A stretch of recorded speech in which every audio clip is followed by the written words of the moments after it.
Welcome back. আপনাদের সবাইকে স্বাগত জানাচ্ছি আমি রাসেল। আশা করছি আপনারা সবাই ভালো আছেন, ভালোর দলে আছেন। আজকে আরো একটি ঘটনা নিয়ে ফিরে এসেছি, আর যেই মুহূর্তেই ফিরে আসা, তখন 5 বছরে পদার্পণ করতে যাচ্ছি আমরা। এটা কোনোভাবেই সম্ভব হতো না যদি আপনারা সঙ্গে না থাকতেন, সাহস না দিতেন এবং সাপোর্ট না করতেন। আমি বিশ্বাস করি যদি আমরা ভালো ভালো ঘটনা আপনাদের উপহার দিতে পারি, যদি আপনাদের সত্যি নিয়ে যেতে পারি এভাবেই ভয়ের রাজ্যে, তাহলে আজীবন আপনাদের পাশে পাবো। সেই বিশ্বাস রেখেই আমাদের আজকের এপিসোড শুরু করতে চাই। আমাদের ইমেল অ্যাড্রেস russell.bhuth.com@gmail.com। অবশ্যই ঘটনা পাঠাতে ভুলবেন না। আর যারা আমাদের শুনছেন তাদেরকে অনুরোধ করব, অনুগ্রহ করে আপনারা অবশ্যই আমাদের চ্যানেলটি সাবস্ক্রাইব করুন, কারণ এই চ্যানেলটি যদি সাবস্ক্রাইব না করেন তাহলে আমাদের সামনে এগিয়ে যাওয়াটা অনেক কঠিন হয়ে যাবে। এবং সেই সাথে যদি চ্যানেল সাবস্ক্রাইব করেন তাহলে আপনারাও পাবেন সমস্ত নোটিফিকেশন একদম টাইমলি। চলে যাচ্ছি ঘটনায়। আমাদের যে ঘটনাটি পাঠিয়েছেন যিনি শেয়ার করেছেন তার নাম সাকিব, যদিও এই ঘটনাটি সংগ্রহ করেছেন সিফাত আলম, এবং তিনি রেগুলার ঘটনা সংগ্রহ করছেন এবং আমাদেরকে বিশালভাবে সাপোর্ট করছেন। এই জন্য সিফাত আলম আপনাকে অসংখ্য ধন্যবাদ এবং আশা করছি এভাবেই আমাদের সঙ্গে থাকবেন, সাপোর্ট করে যাবেন। ধন্যবাদ আপনাকে। আমরা চলে যাচ্ছি ঘটনায়, যেভাবে লেখা আছে সেভাবেই পড়ে শোনাচ্ছি। আসসালামু আলাইকুম রাসেল ভাইয়া ও প্রিয় লিসেনার্স, আশা করছি আপনারা সবাই ভালো আছেন এবং সুস্থ আছেন। আমি সিফাত আলম আজ নতুন একটি ঘটনা নিয়ে হাজির হয়েছি। যিনি আমাকে আজকের এই ঘটনাটি পাঠিয়েছেন, যদি তিনি প্রমাণ হিসেবে আমাকে ভিডিও না পাঠাতেন তাহলে আমি নিশ্চিত এই ঘটনাটি আমি বিশ্বাস করতাম না। তিনি বলেছেন তার স্ত্রী ও তার মেয়ের মুখ থেকে ছোট ছোট পেরেক বের হয়। তার ভাষ্য মতে এই সবকিছু তখন থেকে শুরু হয়েছে যখন থেকে তাদের বাড়িতে তাবিজ বের হতে শুরু করেছে। এর বাইরে তাদের কাপড় ও ঘরের পর্দায় সিঁদুর দিয়ে ক্রসের চিহ্ন পাওয়া যায়। এই ঘটনার সাথে সম্পৃক্ত ভিডিও এবং ছবি আমার কাছে সংরক্ষিত আছে। আপনারা চাইলে আমি পরবর্তীতে আপলোড করে দেব। যিনি আমার সাথে এই ঘটনা শেয়ার করেছেন তিনি তার আসল নাম প্রকাশ না করার অনুরোধ করেছেন। আমি তার অনুরোধকে সম্মান জানিয়ে তার ছদ্মনাম সাকিব ব্যবহার করছি। এই সবকিছু সাকিবের পরিবারের সঙ্গে কিভাবে শুরু হলো, কেন হলো, তাদের উপর কে কালো জাদু করেছে, এই পরিবার কতজনের কাছে চিকিৎসার জন্য গিয়েছেন, আর তাদের সঙ্গে কি কি অভিজ্ঞতা হয়েছে, এই সবকিছু আমি সাকিবের ভাষাতেই বলছি। ঘটনার ভেতর থাকা অনিচ্ছাকৃত ভুল ত্রুটির জন্য আমি সবার কাছে ক্ষমা প্রার্থনা করছি। বলছেন সাকিব। এই ঘটনাটি 1998 সালের আগে শুরু হয়েছিল। আমরা 4 ভাই এবং 2 বোন। আমি পরিবারের সবচেয়ে বড় ছেলে।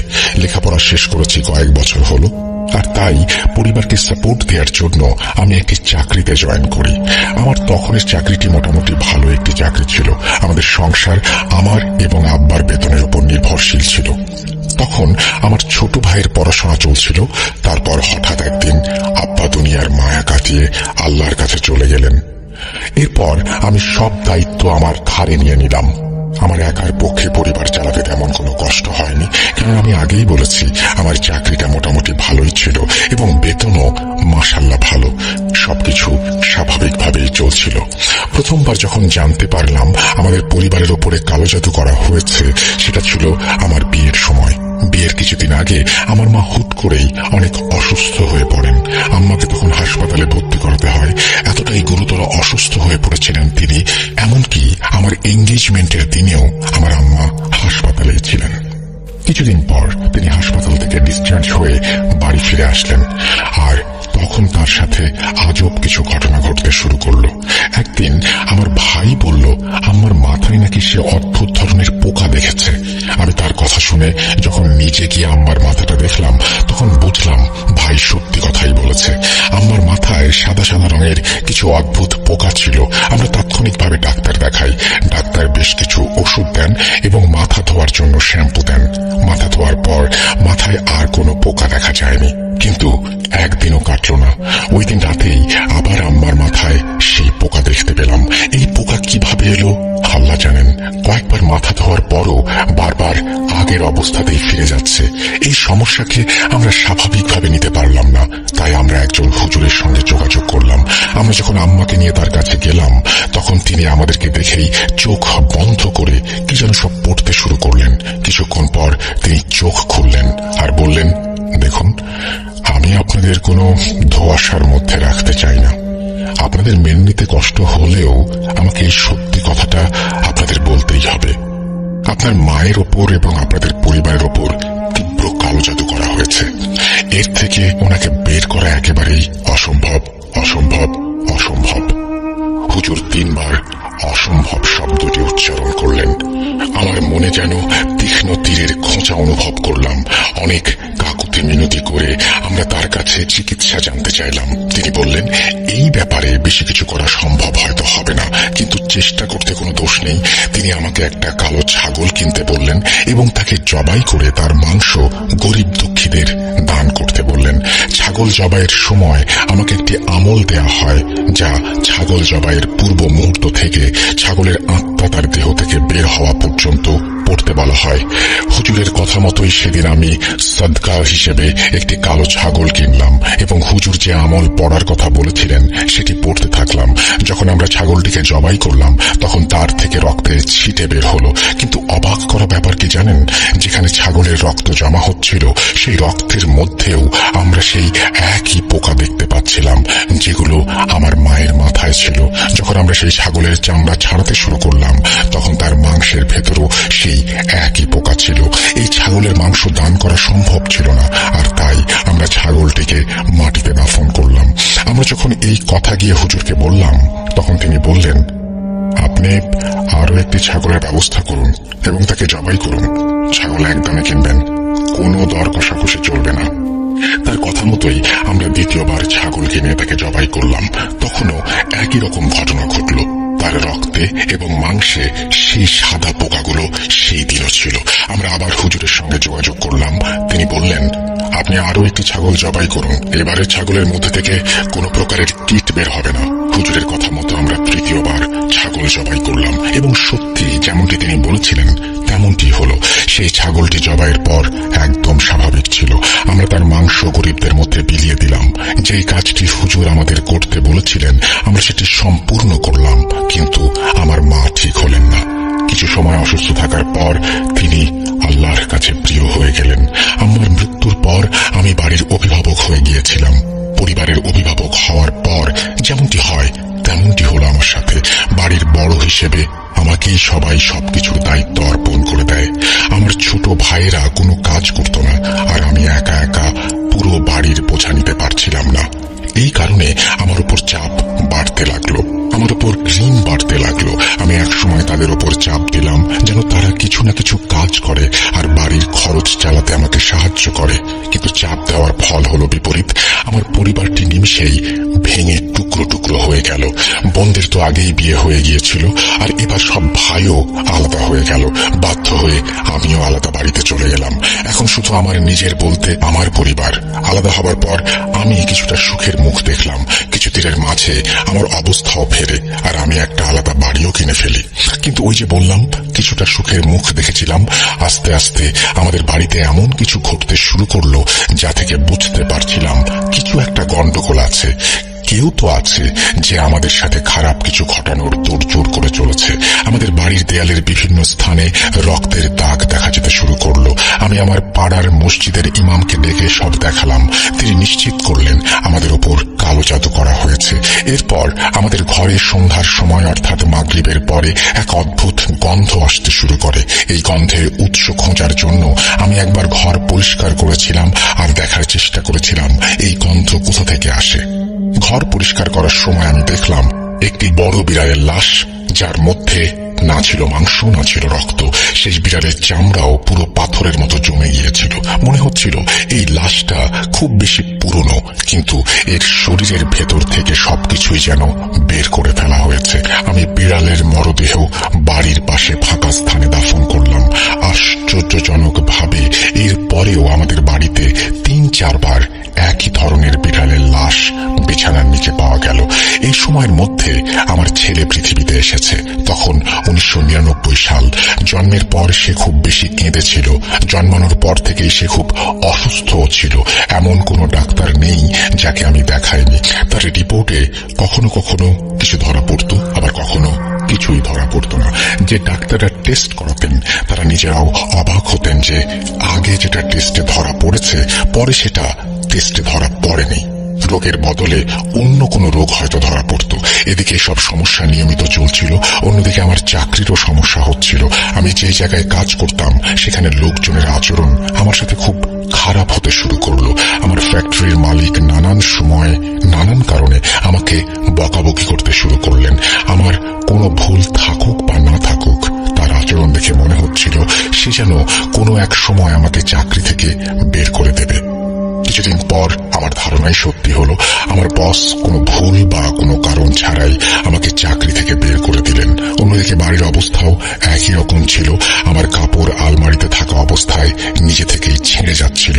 স্বপ্নে বাসার পাশের ট্রেনে সাপ দেখতাম আমি। এই ধরনের ঘটনাগুলো খুব বেশি ঘটে চলেছিল। একদিন আমার স্ত্রীকে দেখে খুব চিন্তিত মনে হলো। আমি কি হয়েছে জিজ্ঞেস করলাম। উত্তরে সে বলল, আমাদের ছেলের চুল নাকি কেউ কেটে ফেলেছে। আমি তার কথা শুনে ঘরে গেলাম। দেখলাম আমার ছেলে ঘুমাচ্ছে, অর্থাৎ তার মাথার চুল পুরোপুরি পরিষ্কার হয়ে গেছে। মনে হচ্ছিল যেন কেউ তার চুলগুলো খুব মনোযোগ সহকারে কেটে নিয়ে গেছে। আমার ছেলেরও খুব খারাপ অবস্থা ছিল। সে কিছুই খাচ্ছিল না, পানি পর্যন্ত না। খুব জোর করে তার মুখে খাবার ঢোকাতাম। একদিন খুব দুশ্চিন্তায় বন্ধুদের সাথে বসেছিলাম। এমন অবস্থা দেখে আমার বন্ধুরা আমাকে জিজ্ঞেস করলো আমার কিছু হয়েছে কিনা। আমি তাদেরকে সবকিছু খুলে বললাম। আমার কথা শুনে সে আমাকে একটা দরবারের নাম বলল। তোর ছেলেকে দরবারে নিয়ে যা, শোনা গেছে সেখানে দোয়া করা হয় এবং যে দোয়া করা হয় সেটাই কবুল হয়। শেষে আমি আমার ছেলেকে নিয়ে ওই দরবারে গেলাম, আল্লাহর কাছে দোয়া করলাম। আর আশ্চর্যজনক ভাবে আমার ছেলে অল্প কিছুদিনের মধ্যেই আল্লাহর অসীম কুদরতে ভালো হতে শুরু করলো। সে এখন খাবার দাবার খাচ্ছে আর কান্না করা অনেক কমিয়ে দিয়েছে। কিন্তু আমার চাকরি না থাকায় উপার্জন হচ্ছিল না। বাধ্য হয়ে আমি একটা হলুদ ট্যাক্সি ভাড়া নিলাম আর চালাতে শুরু করলাম। ঠিকাদারকে টাকা দেওয়ার পর আমার কাছে খুব অল্প টাকা থাকতো, যা দিয়ে সংসার চালানো কঠিন হয়ে পড়ছিল। তবু আল্লাহর উপর ভরসা রেখেই জীবন কাটাচ্ছিলাম। কিছুদিন ঠিক চলার পর আবার প্রায় 3 সপ্তাহেই বিছানার নিচ থেকে 1 বা 2 বার কখনো বিড়ালের আবার কখনো পেঁচার লাশ বের হয়ে আসতো। তাদের মধ্যে না থাকতো মাংস, না থাকতো চোখ, শুধু থাকতো শুকনো ত্বক আর হাড্ডি। যদি আমি ট্যাক্সি চালাচ্ছিলাম, কিন্তু আমি এতে মোটেও সন্তুষ্ট ছিলাম না, কেননা আয় রোজগার তেমন একটা হচ্ছিল না। আমি চাইছিলাম কোন একটা ভালো কোম্পানিতে আমার চাকরি হোক, কারণ পরিবারের অবস্থা দিন দিন খারাপ হয়ে যাচ্ছে। আমি যেখানে ভ্যাকেন্সি দেখতাম সেখানেই অ্যাপ্লাই করতাম। আমি কয়েকটি রেফারেন্সও দিয়েছিলাম, কিন্তু কিছুতেই কিছু হচ্ছিল না। আমি প্রতি 2-3 দিন পর পর নানান কোম্পানিতে চক্কর লাগাতাম, তাদের কাছে মিনতি করতাম, কিন্তু তারা কেউ আমাকে চাকরি দিত না, এড়িয়ে যেত। একদিন আমি ট্যাক্সি চালাচ্ছিলাম, পেছনে একজন যাত্রী বসেছিল। আমার ফোনে এক বন্ধুর কল আসলো। আমি তাকে অনেক অনুরোধ করে বললাম, ভাই যেভাবেই হোক আমার একটা চাকরির ব্যবস্থা করে দে। সে আমাকে বলেছিল, দেখ আমি চেষ্টা করছি, আমাকে একটু সময় দে, আমি দেখছি কি করা যায়। তার কথা শুনে আমি নিরাশ হয়ে ফোন রেখে দেই। পেছনে যে যাত্রী বসেছিল সে আমার কথাগুলো শুনেছিল। যখন আমি কলটা কেটে দিলাম তখন সে আমার কাছে আমার সমস্যার ব্যাপারে জানতে চাইল। তখন আমার মন এতটাই ভারাক্রান্ত ছিল যে আমি তাকে সবকিছু খুলে বললাম, আমার বাড়িতে কি সমস্যা চলছে এবং কিভাবে জাদুর মাধ্যমে আমার চাকরিটা শেষ করে দেয়া হয়েছে, সবকিছু। সেই যাত্রী আমাকে বলল, আমি আপনার চাকরির ব্যাপারে কিছু করতে পারবো না, কিন্তু হ্যাঁ আপনার সাথে যে সমস্যাগুলো চলছে সে সম্পর্কে আমি হয়তো কিছু একটা করতে পারি। আমি একজন কবিরাজ সাহেবের কথা জানি, যিনি রংপুরে থাকেন। তিনি অমুসলিম, কিন্তু আপনার চিকিৎসা নিশ্চিতভাবেই করবেন। তার কথা শুনে আমি দ্বিধাদ্বন্দ্বে পড়ে গেলাম, কারণ কবিরাজ অমুসলিম, কি থেকে কি হয় কে জানে। কিন্তু তখন আমার যে সময় কাটছিল তা কতটা ভয়াবহ ছিল আপনারা বুঝতেই পারছেন। আমার শুধু সমস্যা সমাধানের প্রয়োজন ছিল, তা মুসলিমের মাধ্যমেই হোক বা অমুসলিমের মাধ্যমে। ওই যাত্রী আমাকে যে ঠিকানা দিয়েছিলেন সেই অনুযায়ী আমি কিছুদিন পর সেখানে চলে এলাম। আমি সেখানে একজন কবিরাজের দেখা পেলাম। তার সাথে দেখা হলেও প্রথমে তাকে কিছুই বললাম না।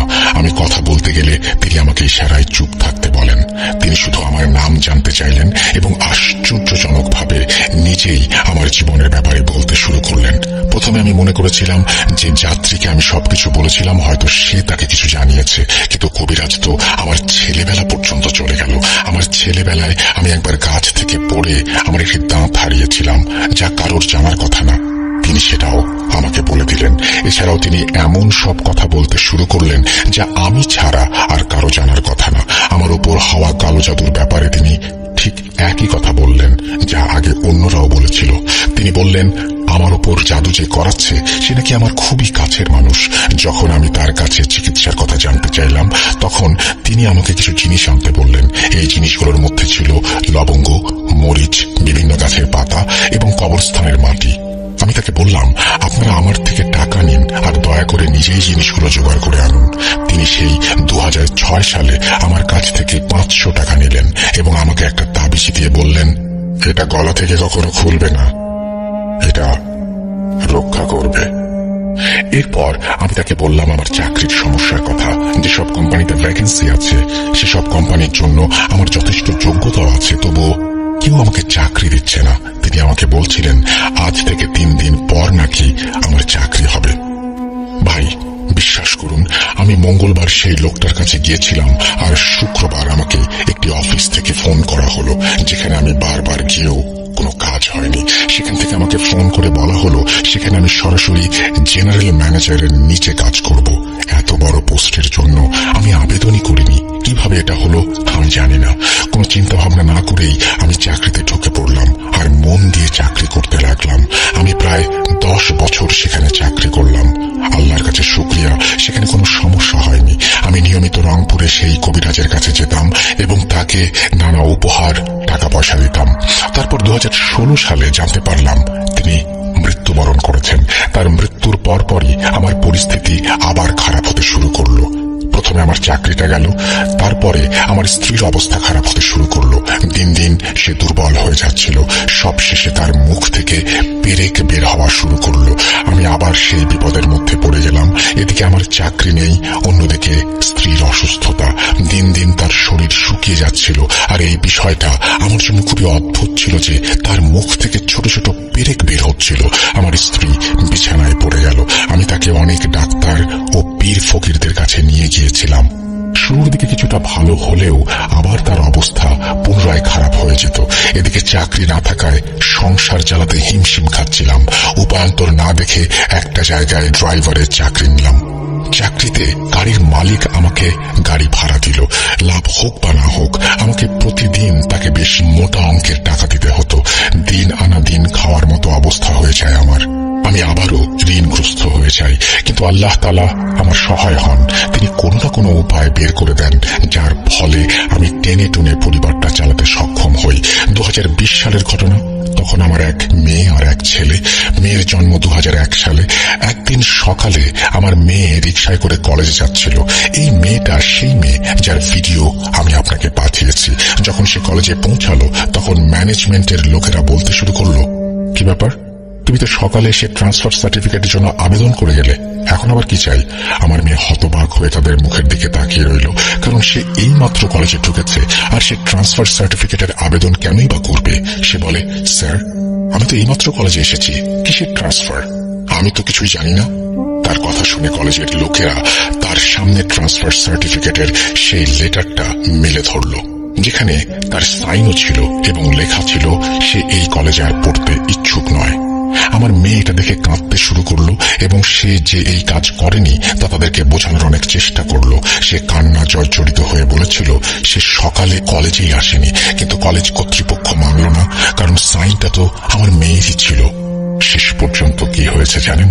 আমি যখন মেয়ের সাথে কলেজে গেলাম, তখন তাদের কাছে গিয়ে সিসিটিভি ফুটেজ বের করলাম। সেখানে একটা মেয়ে ছিল যে কিনা দেখতে একদম আমার মেয়ের মতোই ছিল। বুঝতে পারছেন, যখন আমি বাবা হয়ে এটা নিশ্চিত করেছি যে ও একদম আমার মেয়ের মতো, তখন অন্যদের তো কনফিউজড হওয়াটাই স্বাভাবিক। আমার মিনতি আমার মেয়েকে ভর্তি বাতিল হওয়া থেকে বাঁচালো। আমি নিজের ব্যক্তিগত স্বার্থের তাগিদে কলেজের নাম নিচ্ছি না, কিন্তু কতদিন পর তার স্বাস্থ্য এত খারাপ হয়ে গেল যে বাধ্য হয়ে তার পড়াশোনা ছেড়ে দিতে হলো। আগে যা তার মায়ের সাথে হচ্ছিল এখন তার সাথেও তাই হতে শুরু হলো। তার মুখ থেকেও ছোট ছোট পেরেক বের হওয়া শুরু হলো। এরপর তার উপর জিন হাজির হতে শুরু করলো। যে তার উপর হাজির হতো সে নিজেকে অমুসলিম বলতো এবং নাম ঈশাই বলতো। সে বলেছিল তাকে একজন খুব শক্তিশালী জাদুকর পাঠিয়েছে এবং জাদুকরের হাতে নাকি তার নিজের মেয়ে আছে। যদি সে আমার মেয়েকে না মারে তাহলে জাদুকর নাকি তার মেয়েকেই মেরে ফেলবে। আমি আমার মেয়ের রুমে আজান দিতাম, সূরা বাকারা চালিয়ে দিতাম। জিন বারবার নিজেকে অসহায় আর নিরুপায় বলছিল। সে বলছিল, আমি জাদুকরের কবলে পড়ে বাধ্য হয়ে এখানে এসেছি। আমার কোনো ইচ্ছে নেই আপনার মেয়েকে হত্যা করার, কিন্তু আমার নিজের মেয়ের জন্য আমার কাছে এছাড়া আর কোনো পথও খোলা নেই। আমাকে ক্ষমা করবেন, আমি স্বেচ্ছায় এই কাজ করছি না। যদি কেউ চেষ্টা করে আর আমাকে ছাড়িয়েও নেয় তাতেও বিশেষ কোনো লাভ হবে না। এর ফলে আমার মেয়ে মারা যাবে, কিন্তু আপনার মেয়েও বাঁচতে পারবে না। আমাকে সরালে আবার অন্য কাউকে পাঠানো হবে। আপনার মেয়ের মৃত্যু ছাড়া আর কোনো পরিণতি তার নসিবে নেই। সে আরো জানায় জাদুকরের উদ্দেশ্য আমার পুরো পরিবারকে মেরে ফেলা। কিছুতেই আমরা এসব সমস্যা থেকে পরিত্রাণ পাচ্ছিলাম না। এসব সমস্যা যত দিন যাচ্ছিল কেবল বেড়েই চলছিল। অন্যদিকে আমার স্ত্রীর সাথে যা ঘটল তারপর আমার জীবন আরো অন্ধকারে তলিয়ে গেল। আমার স্ত্রী আমার সামনে ভালোভাবে ওয়াশরুমে গিয়েছিল, কিন্তু সে ফিরে এলে আমি দেখি তার পুরো শরীর সামনের দিকে ঝুঁকে গেছে। মনে হচ্ছিল সে কুঁজো হয়ে গেছে। হাসপাতালের ডাক্তাররা বলেছিল তার হাড়ের টিবি হতে পারে। আমার ওপর চারপাশ থেকে ক্রমাগত বিপদ আসছিল।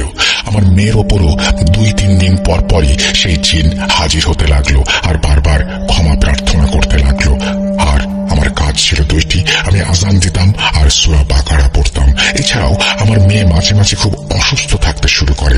প্রায় সময় তার ইউরিন আটকে যেত, তাকে হাসপাতালে নিয়ে ইউরিন ব্যাগ লাগাতে হতো।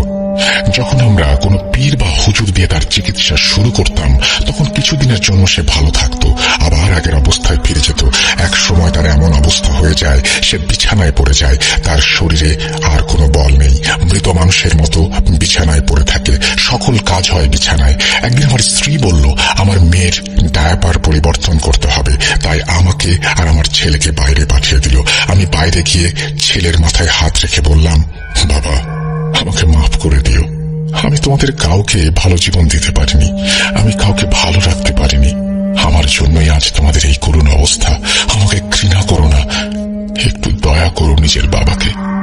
আমার কথা শেষ হলে ছেলের চোখে পানির উপস্থিতি দেখতে পেলাম। চুপচাপ বাবা ছেলে দাঁড়িয়ে আছে। একটু পর আমার মেয়ের ঘর থেকে আমার স্ত্রীর চিৎকারের আওয়াজ আসতে লাগলো। যখন আমি আর আমার ছেলে ঘরে ঢুকলাম তখন দেখলাম আমার মেয়ে তার মায়ের পাশেই রয়েছে আর আমার স্ত্রীর গলা চেপে ধরেছে। যখন আমি তাকে ছাড়ানোর জন্য এগিয়ে গেলাম তখন সে তার মাকে তুলে পেছনে ফেলে দিল। আমি তাকে আটকাতে গেলে একই কাজ সে আমার সাথেও করলো। আমি আর আমার ছেলে আমরা দুজন মিলে বড় কষ্টে তাকে ধরলাম এবং বিছানায় শুইয়ে দিলাম। আমি আজান দিতে লাগলাম, সূরা বাকারা পড়তে লাগলাম। এভাবেই সবকিছু চলতে থাকলো এবং পরিস্থিতি আরো খারাপ হতে লাগলো। 2022 সালে আমার হার্ট অ্যাটাক হলো। হবে বা না কেন? এত চাপ চিন্তা করে মানুষ কতদিনই বা সুস্থ থাকতে পারে বলুন? ওই সময় আমি একটি ফ্যাক্টরিতে ছোটখাটো কাজ করছিলাম। আমাকে কাজের লোকেরাই ধরাধরি করে হাসপাতালে নিয়ে যায়। আগে থেকে একের পর এক সমস্যা লেগেই ছিল আর এখন আমি নিজেই অসুস্থ হয়ে পড়লাম। এই সময়ই আবার বাড়ির সিঁড়ি থেকে পড়ে আমার হাত ফ্র্যাকচার হয়ে গেল।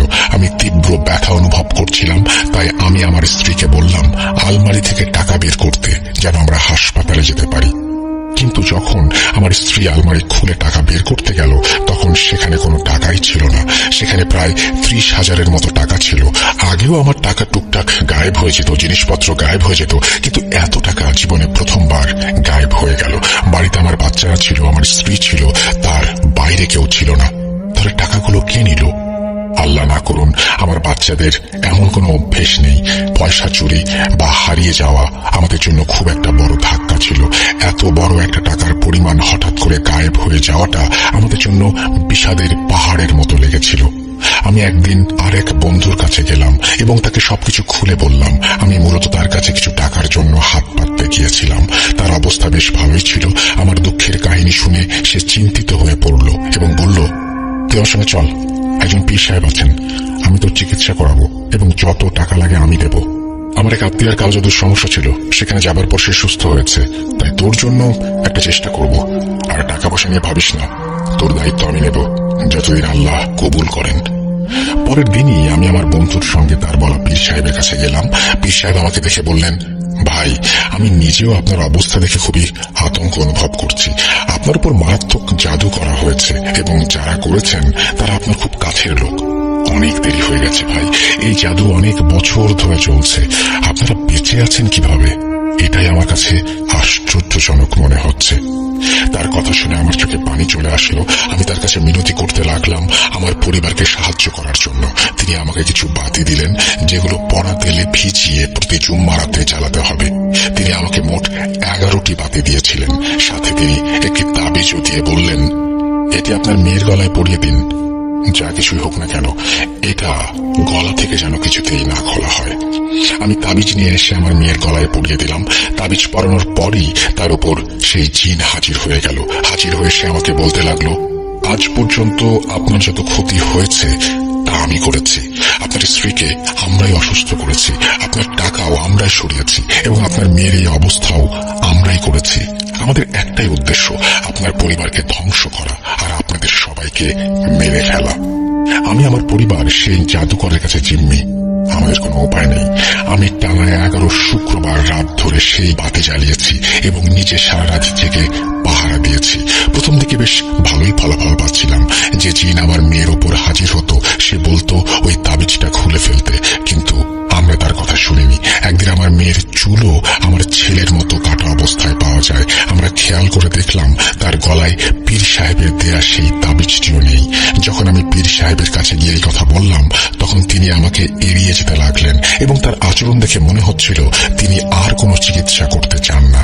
তারপর অন্য এক পীর সাহেবের কাছে গেলাম চিকিৎসার জন্য। তিনিও আমাকে দেখে বাকি সবার মতো একই কথা বললেন। তিনি জানালেন তিনি কোনো পাকা কথা দিতে পারবেন না, কিন্তু তিনি চেষ্টার কোনো কমতি রাখবেন না। শুরু হলো চিকিৎসা। তার চিকিৎসার পর প্রায় 6-7 মাস বেশ শান্তিতে ছিলাম আমরা, কিন্তু এখন পুনরায় পরিস্থিতি আবার খারাপ হতে শুরু করেছে। আমি একজন কবিরাজকে দিয়ে পরীক্ষা করিয়েছিলাম আমার সমস্যাগুলো গভীরভাবে জানার জন্য। সে বলেছে আপনার ঘরে বর্তমানে 115টি জিন রয়েছে, যারা জাদুর মাধ্যমে আপনাদের উপর ক্রমাগত লক্ষ্য রেখে যাচ্ছে, যেন আপনার পরিবারকে ধ্বংস করতে পারে। আমি এখন অসুস্থ, আমার কাজও ঠিক মতো চলছে না। কখনো যাই, কখনো ছুটি নিতে হয়, কেননা কখনো আমার বউ আবার কখনো আমার মেয়ে মারাত্মক অসুস্থ হয়ে পড়ে এবং তাদের মুখ দিয়ে পেরেক বের হয়। পূর্বের মতোই আবার ঘরে তাবিজ বের হতে শুরু করেছে, যেগুলো ছবি আপনাকে পাঠিয়েছি। আমার মেয়ের কাপড়ে সিঁদুরের ক্রসের চিহ্ন পাওয়া যাচ্ছে অনেকদিন হলো। তাবিজের ওপর নাম লেখা থাকে। পুতুল তৈরি করা হয় এবং সেগুলোর ওপরেও ক্রসের চিহ্ন দেয়া থাকে। এই সবকিছু সহ্য করতে করতে 25-26 বছর পার হয়ে গেছে। কখনো কখনো মনে হয় যেন আমার সামনের সব দরজা একে একে বন্ধ হয়ে গেছে। একের পর এক শুধু বিপদ আর বিপদ। আপনার কাছ থেকে আর আপনাদের মাধ্যমে যারা আমার এই ঘটনাটি শুনবেন, তাদের কাছে আমার শুধুমাত্র একটাই অনুরোধ আছে, দয়া করে প্রতিটি নামাজে আমার জন্য একবার হলেও দোয়া করবেন, কারণ আমার সঙ্গে সেসব প্রতিনিয়ত ঘটে চলেছে। আর জিন একটি চক্র আমাকে, আমার পরিবারকে যেভাবে দুমড়ে মুচড়ে ফেলেছে, তাতে আপনাদের কাছে দোয়া চাওয়া ছাড়া আর কোনো পথ খোলা নেই। আল্লাহ তাআলা আমাদের ওপর দয়া করবেন এই আশাতে আছি। আমি তো এই দুনিয়ার জীবন নিয়ে একেবারেই হতাশ। আর কোনো কবিরাজ বা পীর সাহেবের কাছে যেতে চাই না, কারণ আমি এখন নিঃস্ব, দিন আনি দিন খাই। আর তাদের কাছে গিয়েই বা কি হবে? তারা একদিক থেকে সামাল দিলে অন্যদিকে সেই জাদুকর আবার আমার পেছনে লাগবে। আমি আর এসব চাই না। এখন যতদিন বাঁচি একটু শান্তিতে বাঁচতে চাই। আমার 2 সন্তানের জীবন শুরু হবার আগেই শেষ হয়ে যাচ্ছে। বাবা হয়ে আমি শুধু ফ্যাল ফ্যাল করে তাকিয়ে আছি। আর আফসোস এই একটি কারণেই, না হলে ভাবি আল্লাহ পরীক্ষা নিচ্ছেন, হয়তো পরকালে এর প্রতিদান পাবো। দয়া করে আমার জন্য, আমার পরিবারের জন্য দোয়া করবেন। আমাকে একজন ভিক্ষুক ভাবতে পারেন না, আমি টাকা ভিক্ষা করি না, দোয়া ভিক্ষা করি। আসসালামু আলাইকুম। চলে যায় আজকের পরের ঘটনায়। ঘটনাটি আমি আমার কলিগের নিকট শুনেছি। ওই কলিগ শুনেছে অন্য একটি এয়ারলাইন্সে ফ্রেন্ডের নিকট হতে। বাই দ্য ওয়ে বলি, এটা কিন্তু সেলিনা ম্যাডামের ঘটনা এবং এয়ারলাইন্সের ঘটনা জেনারেলি আমরা কিন্তু সেলিনা নিধির কাছ থেকেই পাই, এবং আজকেও উনি একটা অসাধারণ ঘটনা আমাদেরকে পাঠিয়েছেন, ছোট একটি ঘটনা।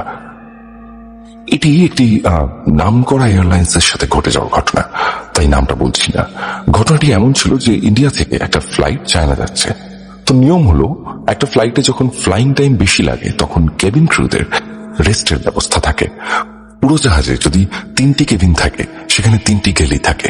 গেলি হলো এমন একটি নির্দিষ্ট জায়গা যেখানে খাবার গরম করা, তৈরি করার প্রয়োজনীয় উপকরণ থাকে, এবং কেবিন ক্রুদের এক একটি কেবিন এবং গেলিতে কাজের দায়িত্ব বন্টন করা হয়ে থাকে ফ্লাইট অনুযায়ী। কাজের শেষে 1জন অথবা 2জন গ্যালিতে অবস্থান করে এবং বাকিরা রেস্টে যায় একটা নির্দিষ্ট সময়ের জন্য, এবং রেস্ট করে ফিরলে বাকি অন্যরা ওদেরকে ওই পজিশনে রেখে রেস্টে যায়। মোট কথা, ওয়ার্কিং এরিয়া আনঅ্যাটেন্ডেন্ট রাখা যাবে না। তো আমাদের কলিগের ফ্রেন্ড সার্ভিসের পর ওয়ার্কিং এরিয়াতে একা রয়েছে। এয়ারক্রাফটের কেবিনের আলো ডিম, রাতের ফ্লাইট, সবাই প্রায় ঘুমে আচ্ছন্ন। 2জন বই পড়ছে। এমন সময় হঠাৎ একটা 8-9 বছরের চাইনিজ ছেলে আসে। তার 2 চোখে আতঙ্ক, মাথার চুল ছোট ছোট, কদম ছাড় চুল, ছোট্ট মুখটা ফ্যাকাশে হয়ে গেছে। বাচ্চাটা কান্না কান্না কণ্ঠে ফ্লাইট অ্যাটেন্ডেন্টকে বলে, aunty, I am looking for my mom. I feel very lonely and cold. I want my mom. এটা শুনে ফ্লাইট অ্যাটেন্ডেন্ট বলে, তোমার সিট কোথায়? আমি কি তোমার সিট নাম্বার জানতে পারি? এটা শুনে ছেলেটা কাঁদতে থাকে। ফ্লাইট অ্যাটেন্ডেন্ট বলে, এখানে দাঁড়াও, আমি তোমার মাকে খুঁজে দিচ্ছি। এটি বলে মেয়েটি কেবিনে যায়, একটু হাঁটাহাঁটি করে দেখার চেষ্টা করে ছেলেটির মা ছেলেটিকে খুঁজছে কিনা। কিন্তু না, এমন কেউ নেই যে তার ছেলেকে খুঁজছে। শেষে ফ্লাইট অ্যাটেন্ডেন্ট গ্যালারিতে এসে দেখে ওই স্থানে ছেলেটি নেই, তাই ভেবে নেয় হয়তো ছেলেটির মা এসে নিয়ে গেছে। এর মধ্যে অন্য ক্রু চলে আসে রেস্ট করে। এরপর ওই ফ্লাইট অ্যাটেন্ডেন্ট রেস্ট নিতে চলে যায়। এখন ওই গ্যালিতে নতুন ফ্লাইট অ্যাটেন্ডেন্ট বসে আছে। হঠাৎ করে আবার ওই ছেলেটা আসে এবং এসে আবার কাঁদতে থাকে এবং বলে, aunty, I am looking for my mom. I feel very lonely. নতুন ফ্লাইট অ্যাটেন্ডেন্ট বলে যে, I am going to find your mom, please come with me. এই বলে ছেলেটির হাত ধরে। কি অবাক ব্যাপার, ছেলেটার হাত বরফের মতো ঠান্ডা। মেয়েটার একটু অস্বস্তি হয়। ফ্লাইট অ্যাটেন্ডেন্ট কেবিনে যায় ছেলেটির হাত ধরে, গিয়ে অনেক খোঁজাখুঁজি করে কিন্তু সিট খুঁজে পায় না। বাধ্য হয়ে গ্যালিতে ফিরে আসে। এসে ছেলেটিকে বলে, wait here my child, I am coming in a minute. Flight attendant সামনের কেবিনে যায়। কেবিন চিফকে ঘটনাটি জানাতে হবে।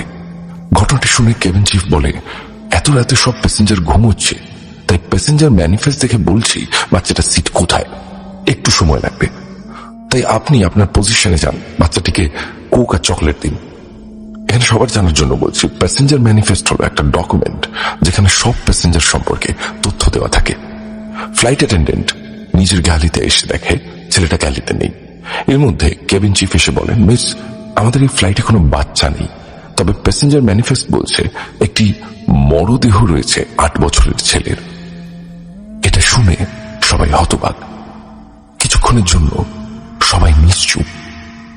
উড়োজাহাজের কার্গোতে একটা কফিনে ছেলেটা একা শায়িত অবস্থায়।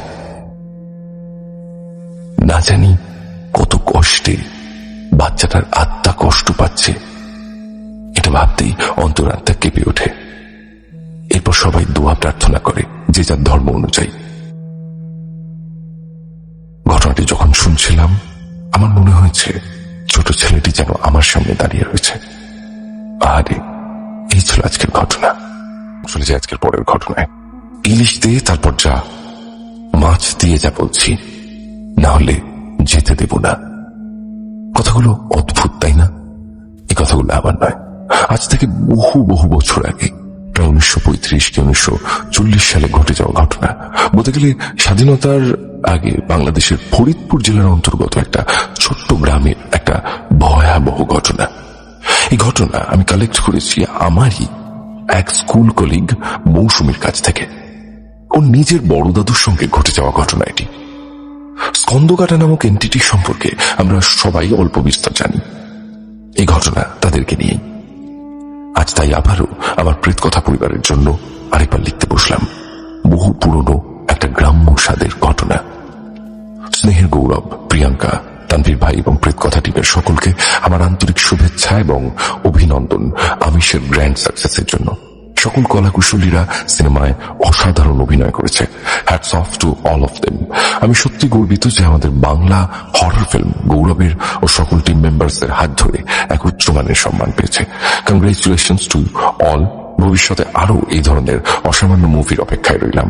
এবার আসি এই ঘটনায় যা বলবো তা লিখতে বসা। থ্যাংক ইউ, থ্যাংকস লট অরুণিমাদি। সবসময় যেভাবে তুমি আমাদের পাশে থাকো এবং ভালোবাসা দাও, এটা আমার খুবই ভালো লাগে। এবং আমি চলে যাচ্ছি আজকের আমাদের ঘটনায়, তুমি যেটা লিখে পাঠিয়েছো।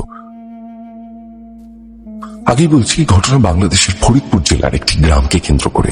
তখনকার দিনে গ্রামগুলো ছিল অনেকটা এরকম, সকালে যাও লোকজন মাঠে ঘাটে হাটে দোকানে কাজকর্ম করত, সন্ধ্যা নামার আগেই সবাই যে যার মতো ঘরে ফিরে আসতো। রাস্তাঘাট ফাঁকা শুনশান হয়ে যেত। যত রাত বাড়ত তত রাস্তা শূন্য হয়ে যেত। তো আমার সেই কলিগের বড় দাদু ছিলেন একজন মাছ ব্যবসায়ী। ভোর থেকে সন্ধ্যা পর্যন্ত ওনার কাজ ছিল ঠিক মতো মাছ আসছে কিনা, কত বাক্স মাছ এলো সেগুলো হিসেব করা। মোট কথা সারাদিনে প্রচুর কাজ থাকতো। তো ওনার বাড়ি ফিরতে ফিরতে প্রায় দিনে একটু রাত হয়ে যেত। বড় দাদুর বাড়িতে ছিল ওনার গিন্নি মানে বড় দিদা, আর আমার কলিগ মৌসুমীর নিজের দাদু তখন খুবই ছোট, ওই 6 কি 7 বছর বয়স। যে সময়ের ঘটনা, তখন গ্রামে গঞ্জে লোকে বলতো রাত হলেই নাকি তেনাদের দেখতে পাওয়া যায়। তাই বেশি রাত করে বাড়ি ফেরা বা রাতের বেলায় না বেরোনোটাই ভালো। তবে বড় দাদু এসব কথা খুব একটা মানতেন না। তিনি ছিলেন মা কালীর ভক্ত এবং ভীষণ সাহসী একজন মানুষ। তিনি বলতেন ভূত আমার কিছু করতে পারবে না যতক্ষণ মায়ের আশীর্বাদ আমার মাথার উপর আছে। একদিন হলো কি, বড় দাদুর ব্যবসার কাজ সামলাতে সামলাতে বেশ অনেকটাই রাত হয়ে গেল। দাদু সময় মতো খেয়াল করেননি। দোকান বন্ধ করতে করতে রাত হয়ে যাওয়ায় মাছের গোডাউনে তালা দিয়ে যখন কর্মচারীরা সব চলে গেল, তারও বেশ খানিকক্ষণ পর বড় দাদু বেরোলো। সেদিনকে অনেক ইলিশ মাছ এসেছিল, কিছু হাটে বিক্রি হয়েছিল, কিছু মাছ বেঁচে গেছিল।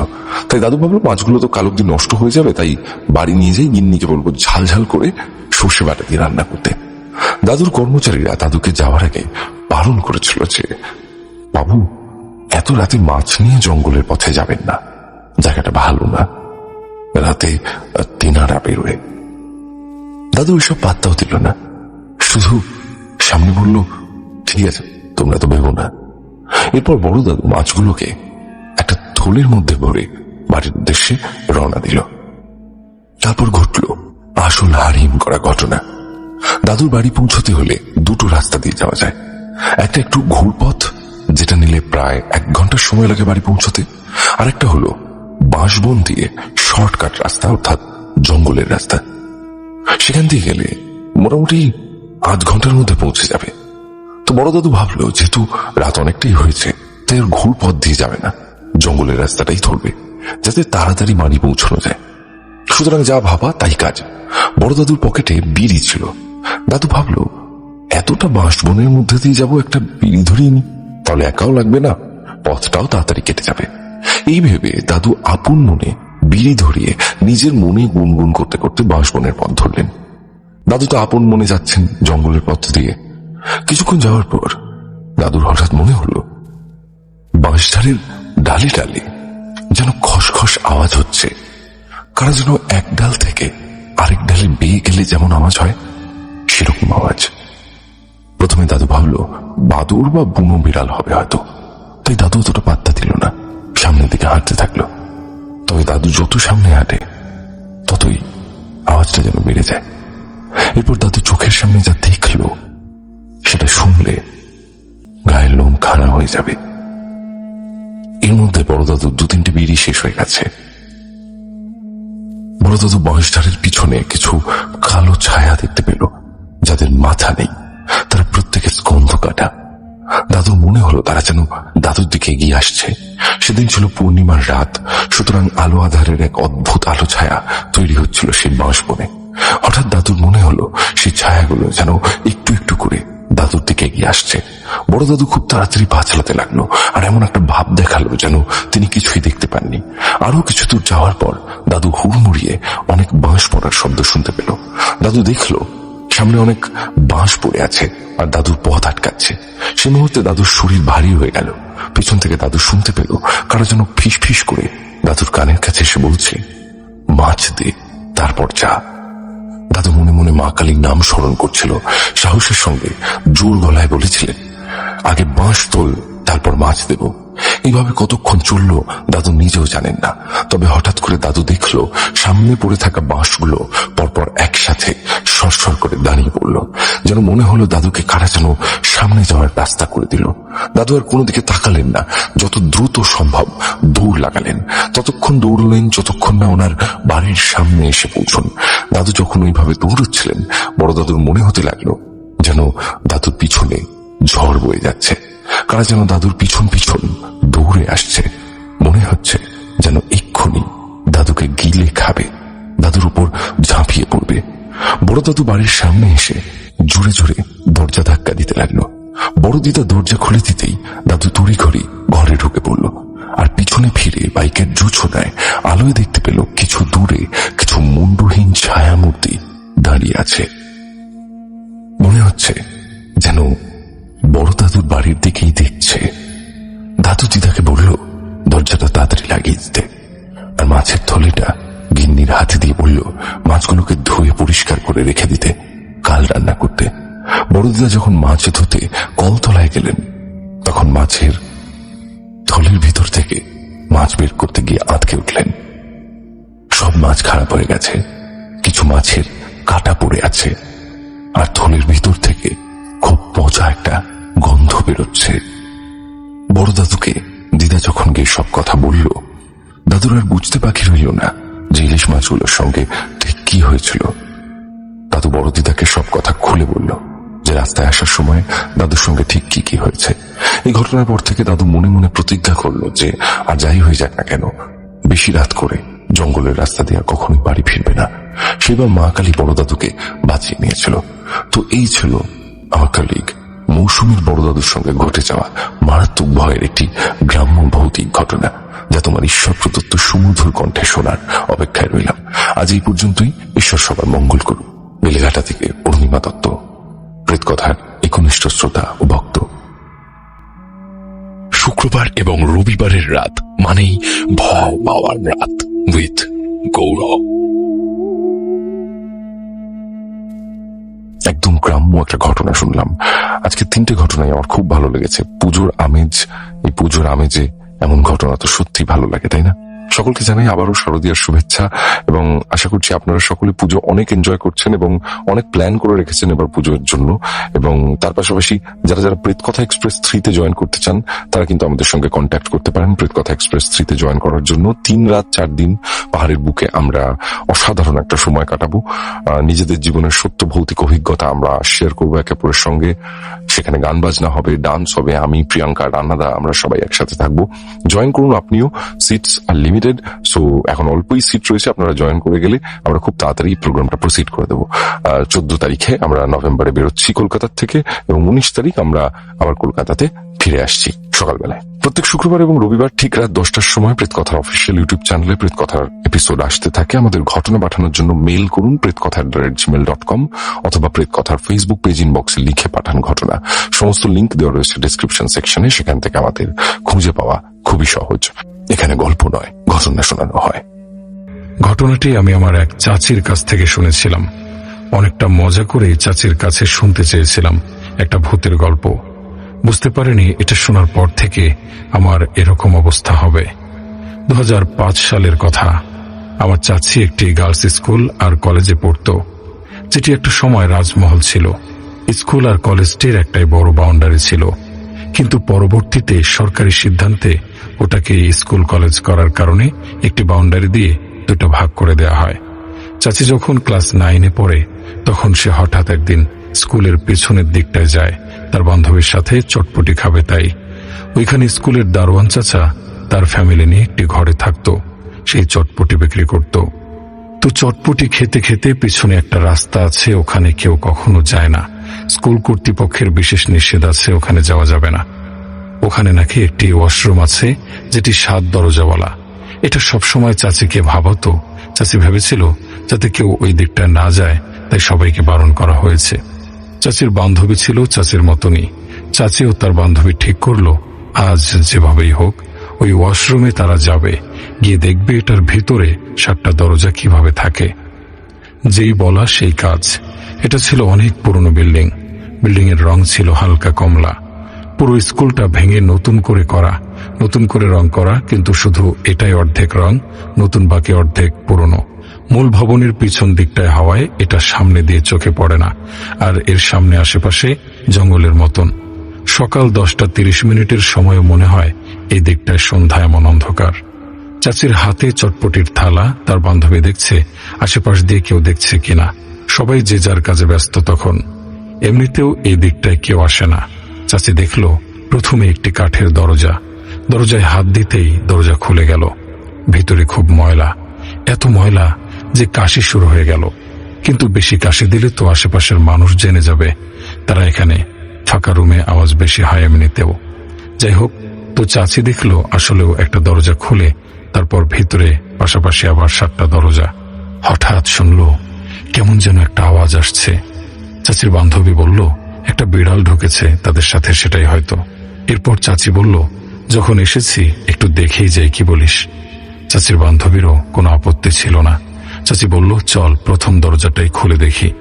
প্রথম দরজা খুলে দেখল কিছুই নেই, ময়লার স্তূপ ছাড়া, শুধু কয়েকটা তেলাপোকা হাঁটছে। দ্বিতীয় দরজা খুলে যা দেখেছে হয়তো ওটাই চাচির জীবনের সবথেকে বড় ধাক্কা ছিল। দেখল একটা মহিলা, অনেক বয়স্ক, মাথায় সাদা চুল, মুখের নিচে দিয়ে 2 হাঁটুর মাঝখানে দিয়ে সম্পূর্ণ উলঙ্গ হয়ে বসে আছে। যে চাচি দরজা খুলল অমনি তাদের দিকে তাকিয়ে বলছে, এসেছিস? এই তোদের আসার সময় হলো। আমি তো সেই 6 বছর ধরে অপেক্ষা করছি, কেউ দরজা খোলে না। এবার আয় একটু আমার কাছে। এটা বলেই সে হো হো করে হেসে দিল। চাচির বান্ধবী সেন্সলেস হয়ে গিয়েছে। চাচি না পারছে চলে যেতে, না পারছে তার বান্ধবীকে একা রেখে যেতে। ওই বুড়ি ওখান থেকে উঠে তার কাছে হেঁটে আসছে, অনেক কাছাকাছি। তার কানের কাছে মুখ নিয়ে বলল, ওরা আমাকে এভাবে উলঙ্গ করে রেখে গিয়েছিল, আজ তোকে করবে। আর তুই যদি চাস আমি তোকে অনেক কিছু দিতে পারবো। তোর মতন সাহসী মেয়ে আমার দরকার। চাচির চোখ বন্ধ ছিল। চাচি চোখ খুলে দেখল কেউ নেই।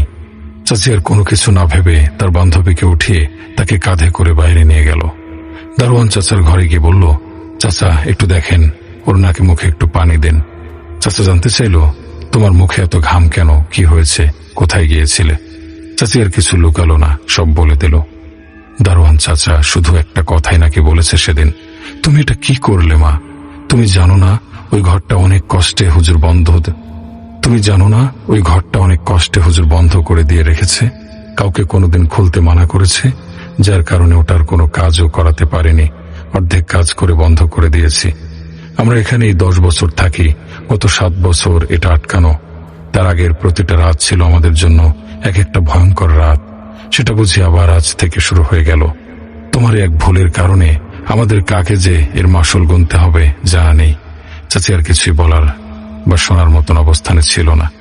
এরপর 7 দিন চাচির প্রচন্ড জ্বর ছিল।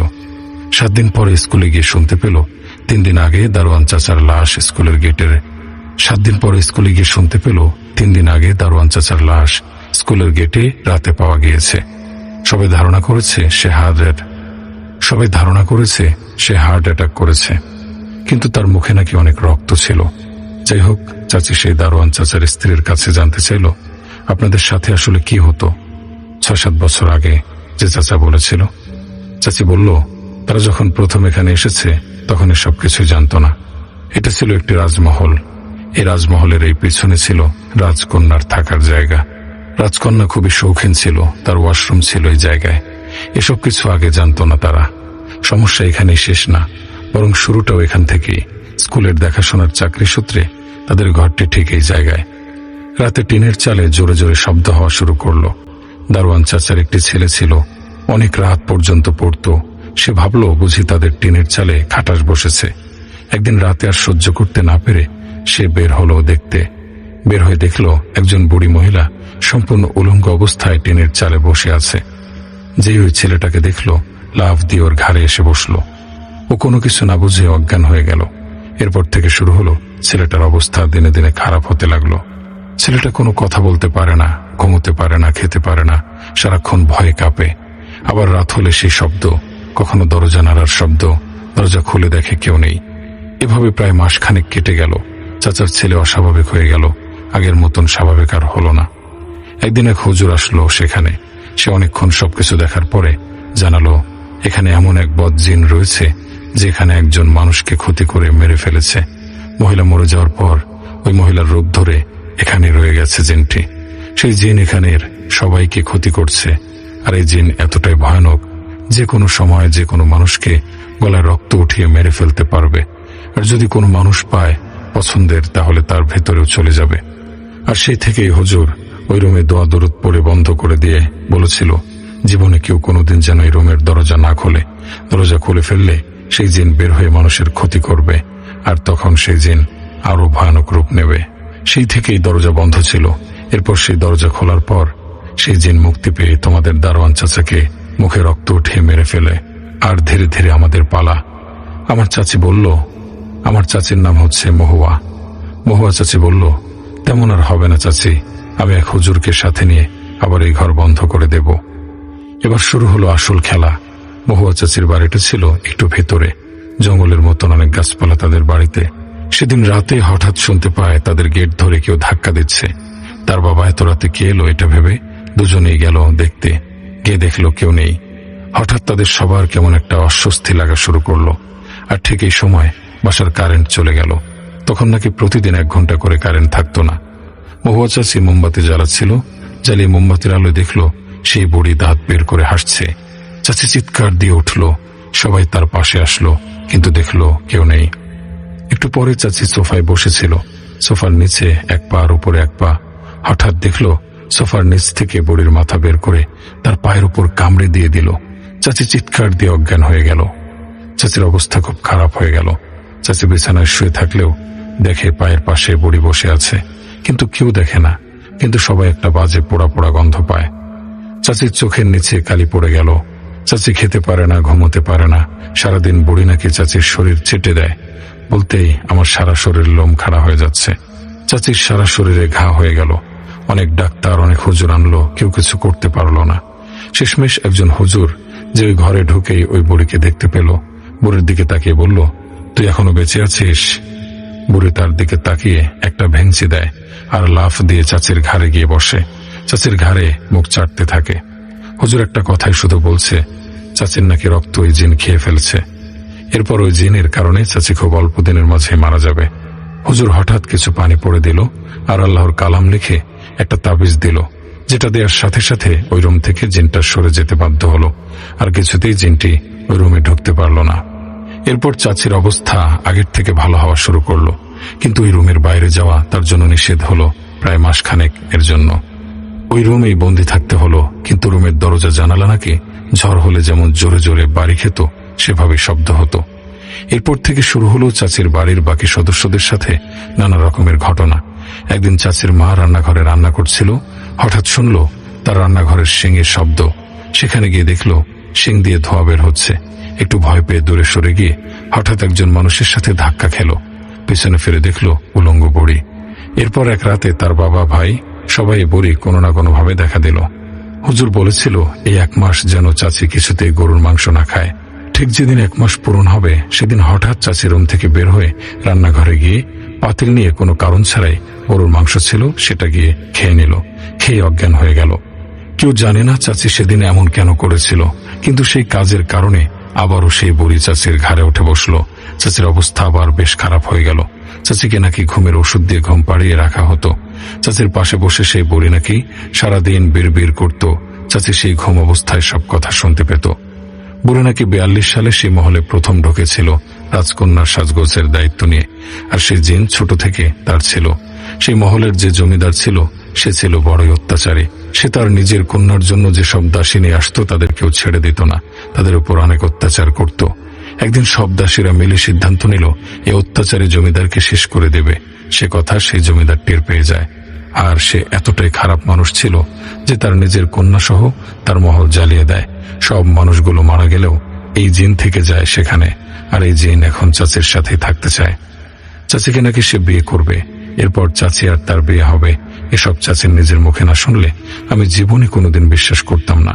চাচি এসব বলছিল আর কান্না করছিল। আমি বুঝতে পারিনি চাচির জীবনে এটা এমন ভাবে দাগ ফেলে দিয়েছে যে চাচির প্রতিটা ঘটনা সব মনে আছে, তাও খুব নিখুঁত ভাবে। এরপর চাচির বাবার একটা বড় ধরনের অ্যাক্সিডেন্ট হয়। সেই অ্যাক্সিডেন্টের পর থেকে চাচির বাবা আর হাঁটতে পারেন না, সম্পূর্ণ বিছানায়। ওদিকে চাচির এই সমস্যা থেকে বের হওয়ার জন্য হুজুর সহ তাদের একটা নদীর পাড়ে যেতে হবে। নদীর মাঝখানে গিয়ে তাদের এই জিনকে মেরে ফেলতে হবে। এরপর চাচির ভাইকে নিয়েই সেখানে যেতে হবে। এটা ছাড়া আর কোনো উপায় ছিল না, কারণ চাচির বাবা একদম বিছানায়। কিন্তু এই যাওয়াতে ছিল প্রচন্ড বাধা। তখন তাদের বাড়ি থেকে নদীতে যেতে প্রায় 2 ঘন্টা বাসে করে যেতে হয়, যেটা ছিল খুবই কষ্টকর। এর মধ্যে চাচির ভাইয়ের সাথে আরেকটা ঘটনা ঘটে যায়, যেটা ছিল আরেকটা রহস্য। যখন চাচি এই গল্পটা শোনাচ্ছিল, ঠিক তার পাশেই তার খালাতো ভাই বসা, যিনি তাদের সাথে পরের দিন নদীতে যাবেন।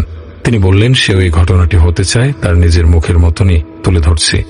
চাচির ভাই বলতে শুরু করলেন, পড়াশোনার চাপ হঠাৎ খুব বেড়ে যাওয়ায় নিজেদের সময় দিতে পারছিলাম না। হঠাৎ 2 বন্ধু মিলে সিদ্ধান্ত নিলাম আজ বিকেলে একটু ঘুরতে যাব। যে বলা সেই কাজ। দুপুর বেরিয়ে গেলাম। জায়গাটার নাম আপনাদের সুবিধার্থে বলে দিচ্ছি, গাজীপুর ইকো পার্ক।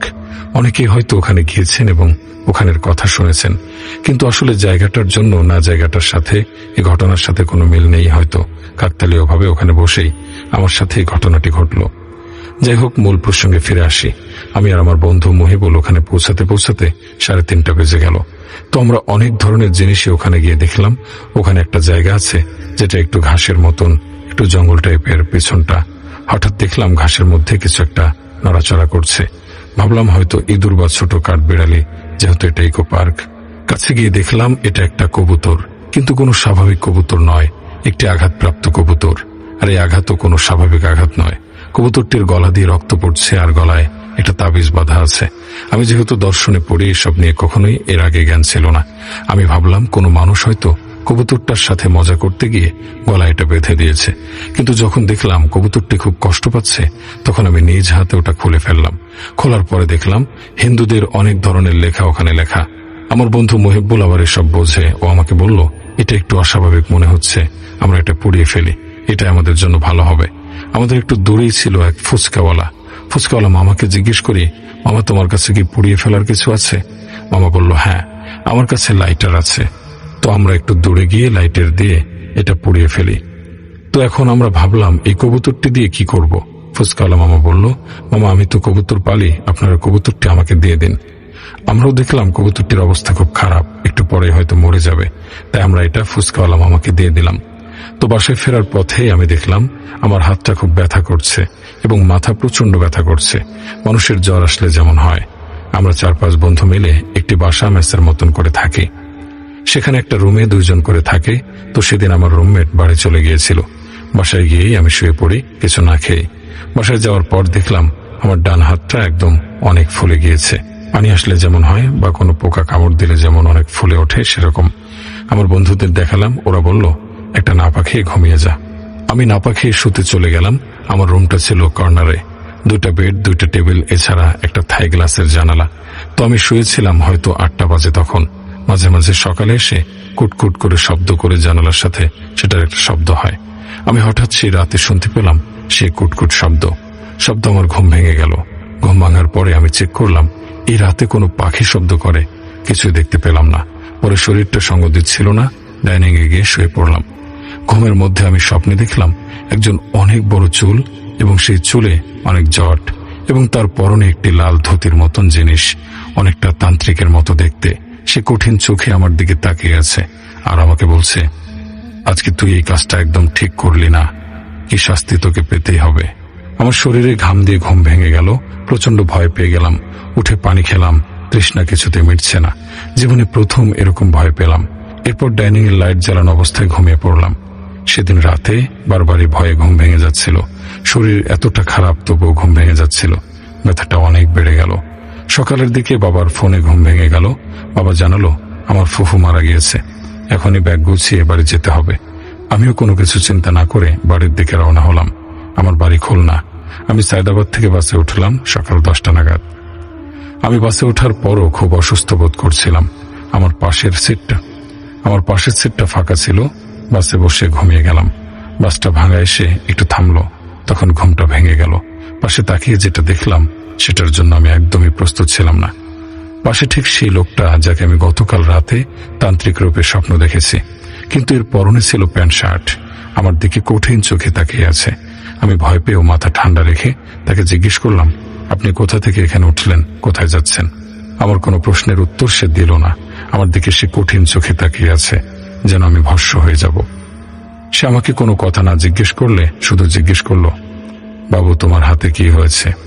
আমি বললাম, কিছুই হয়নি, হঠাৎ করে ব্যথা এবং ফুলে ওঠা। আমার দিকে তাকিয়ে হেসে দিল। এরপর আমি অন্যদিকে ফিরে ঘুমানোর চেষ্টা করলাম। তার দিকে তাকানোর আর কোনো সাহস হলো না। ঘুমিয়ে পড়েছিলাম। হঠাৎ উঠলাম বাসের 20 মিনিটের ব্রেকে। সেখানে আমি এবং সেই লোকটি একসাথে নামলাম। নামার পর আমি আমার কাজে ব্যস্ত হয়ে পড়লাম। ফ্রেশ হলাম, একটু খাবার খেলাম। তাকে আর কোথাও নজর পড়ল না। ভাবলাম হয়তো এত মানুষের ভিড়ে কোথায় যেন আছে। ব্রেক শেষ হলে বাসে উঠলাম। ওঠার পর বাস যখন প্রায় ছেড়ে দিচ্ছে, কন্ডাক্টরকে বললাম, ভাই আমার পাশের লোকটি আসেনি, একটু দেখেন কোন দিকে গেল। উনি গুনে বললেন, এখানে তো 28 জনের এন্ট্রি, 28 জনই আছে, আপনার পাশে তো কেউ ছিল না ভাই। আমার বুকের ভেতরটা ধক করে উঠল।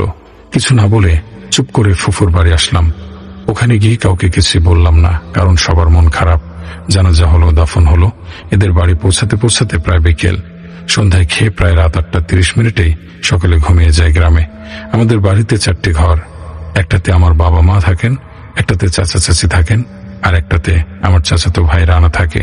সে বাবার ক্ষেত আর চাচার ঘেরের দেখাশোনা করে। আর একটাতে আমি থাকি। আমার ঘরটা তালা দেয়া থাকে। আমি যখন যাই সেখানে গিয়ে থাকি। আমাদের পুকুরটি আমার ঘরের পেছনে, জানালা দিয়ে দেখা যায়। খেয়ে দিয়ে ঘুমিয়ে পড়লাম। একে তো শরীর ভালো না, তারপর আবার জার্নি, সব মিলিয়ে ঘুম আসতে সময় লাগেনি। হঠাৎ একটা শব্দে ঘুম ভেঙে যায়।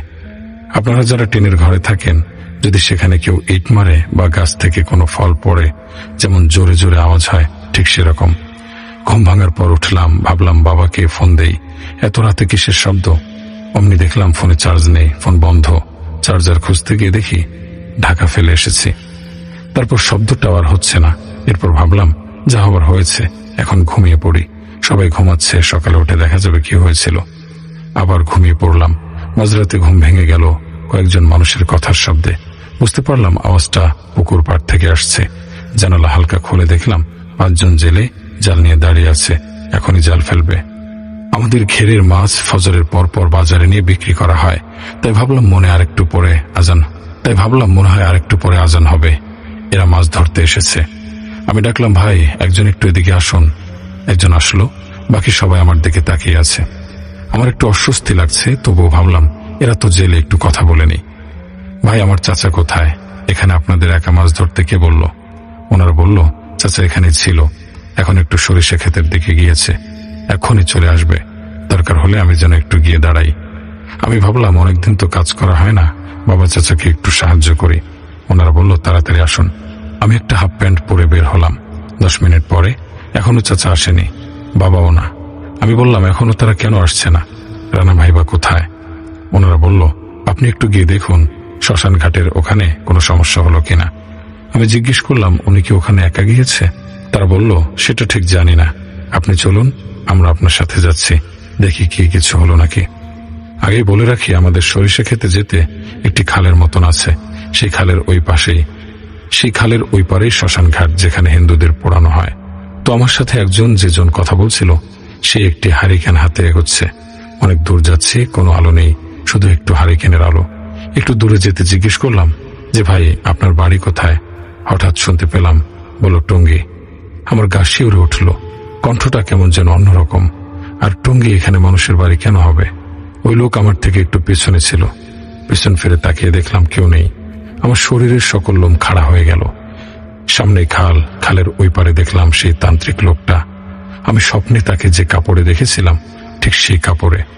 উনি এক পলকের মাথায় খালের ওপার থেকে এপারে চলে এলো। আমাকে বলল, তুই যে কাজটি করলি সেটা ঠিক করলি না, এবার তো সেই শাস্তি পেতেই হবে। সেই শাস্তি তোকে আমি এখন দেব। এরপর আমাকে ধাক্কা দিয়ে সরিষা ক্ষেতের মধ্যে ফেলে দিল। আমার পা টান দিয়ে নিচে শুয়ে ফেললো। এরপর উনি আমার বুকের উপর বসে পড়ল।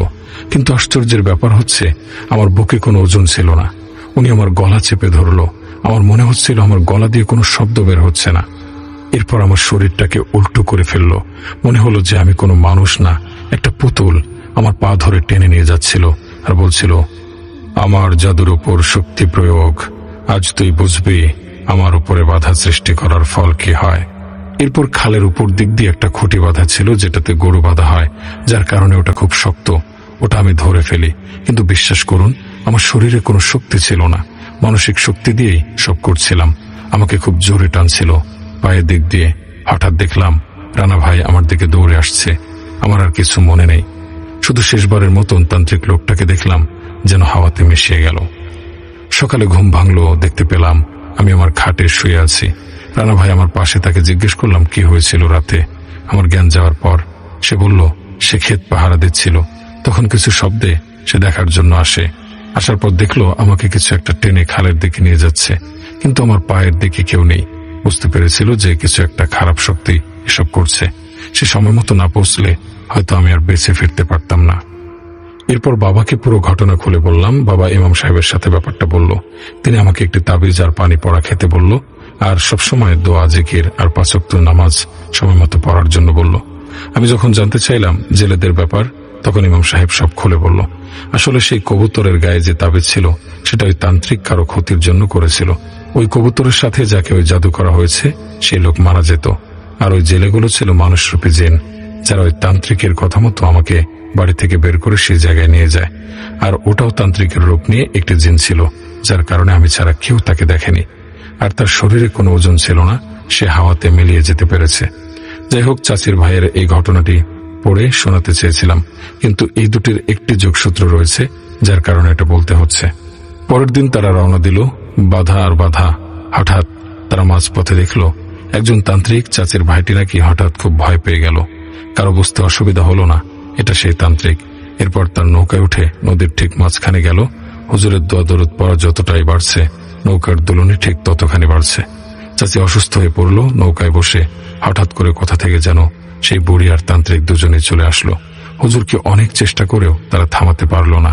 অনেক দোয়া দরুদ, আল্লাহর কালাম পড়ার পর হুজুর তাদের দুইজনকে থামাতে সক্ষম হলো, কারণ হুজুর ছিল খুবই একজন পরহেজগার মানুষ। এটা যেন তেন হুজুর পারত না। এরপর হুজুর বলল, এরা দুইজন মানুষ ক্ষতি করা মানুষ, এদের দুইজনকে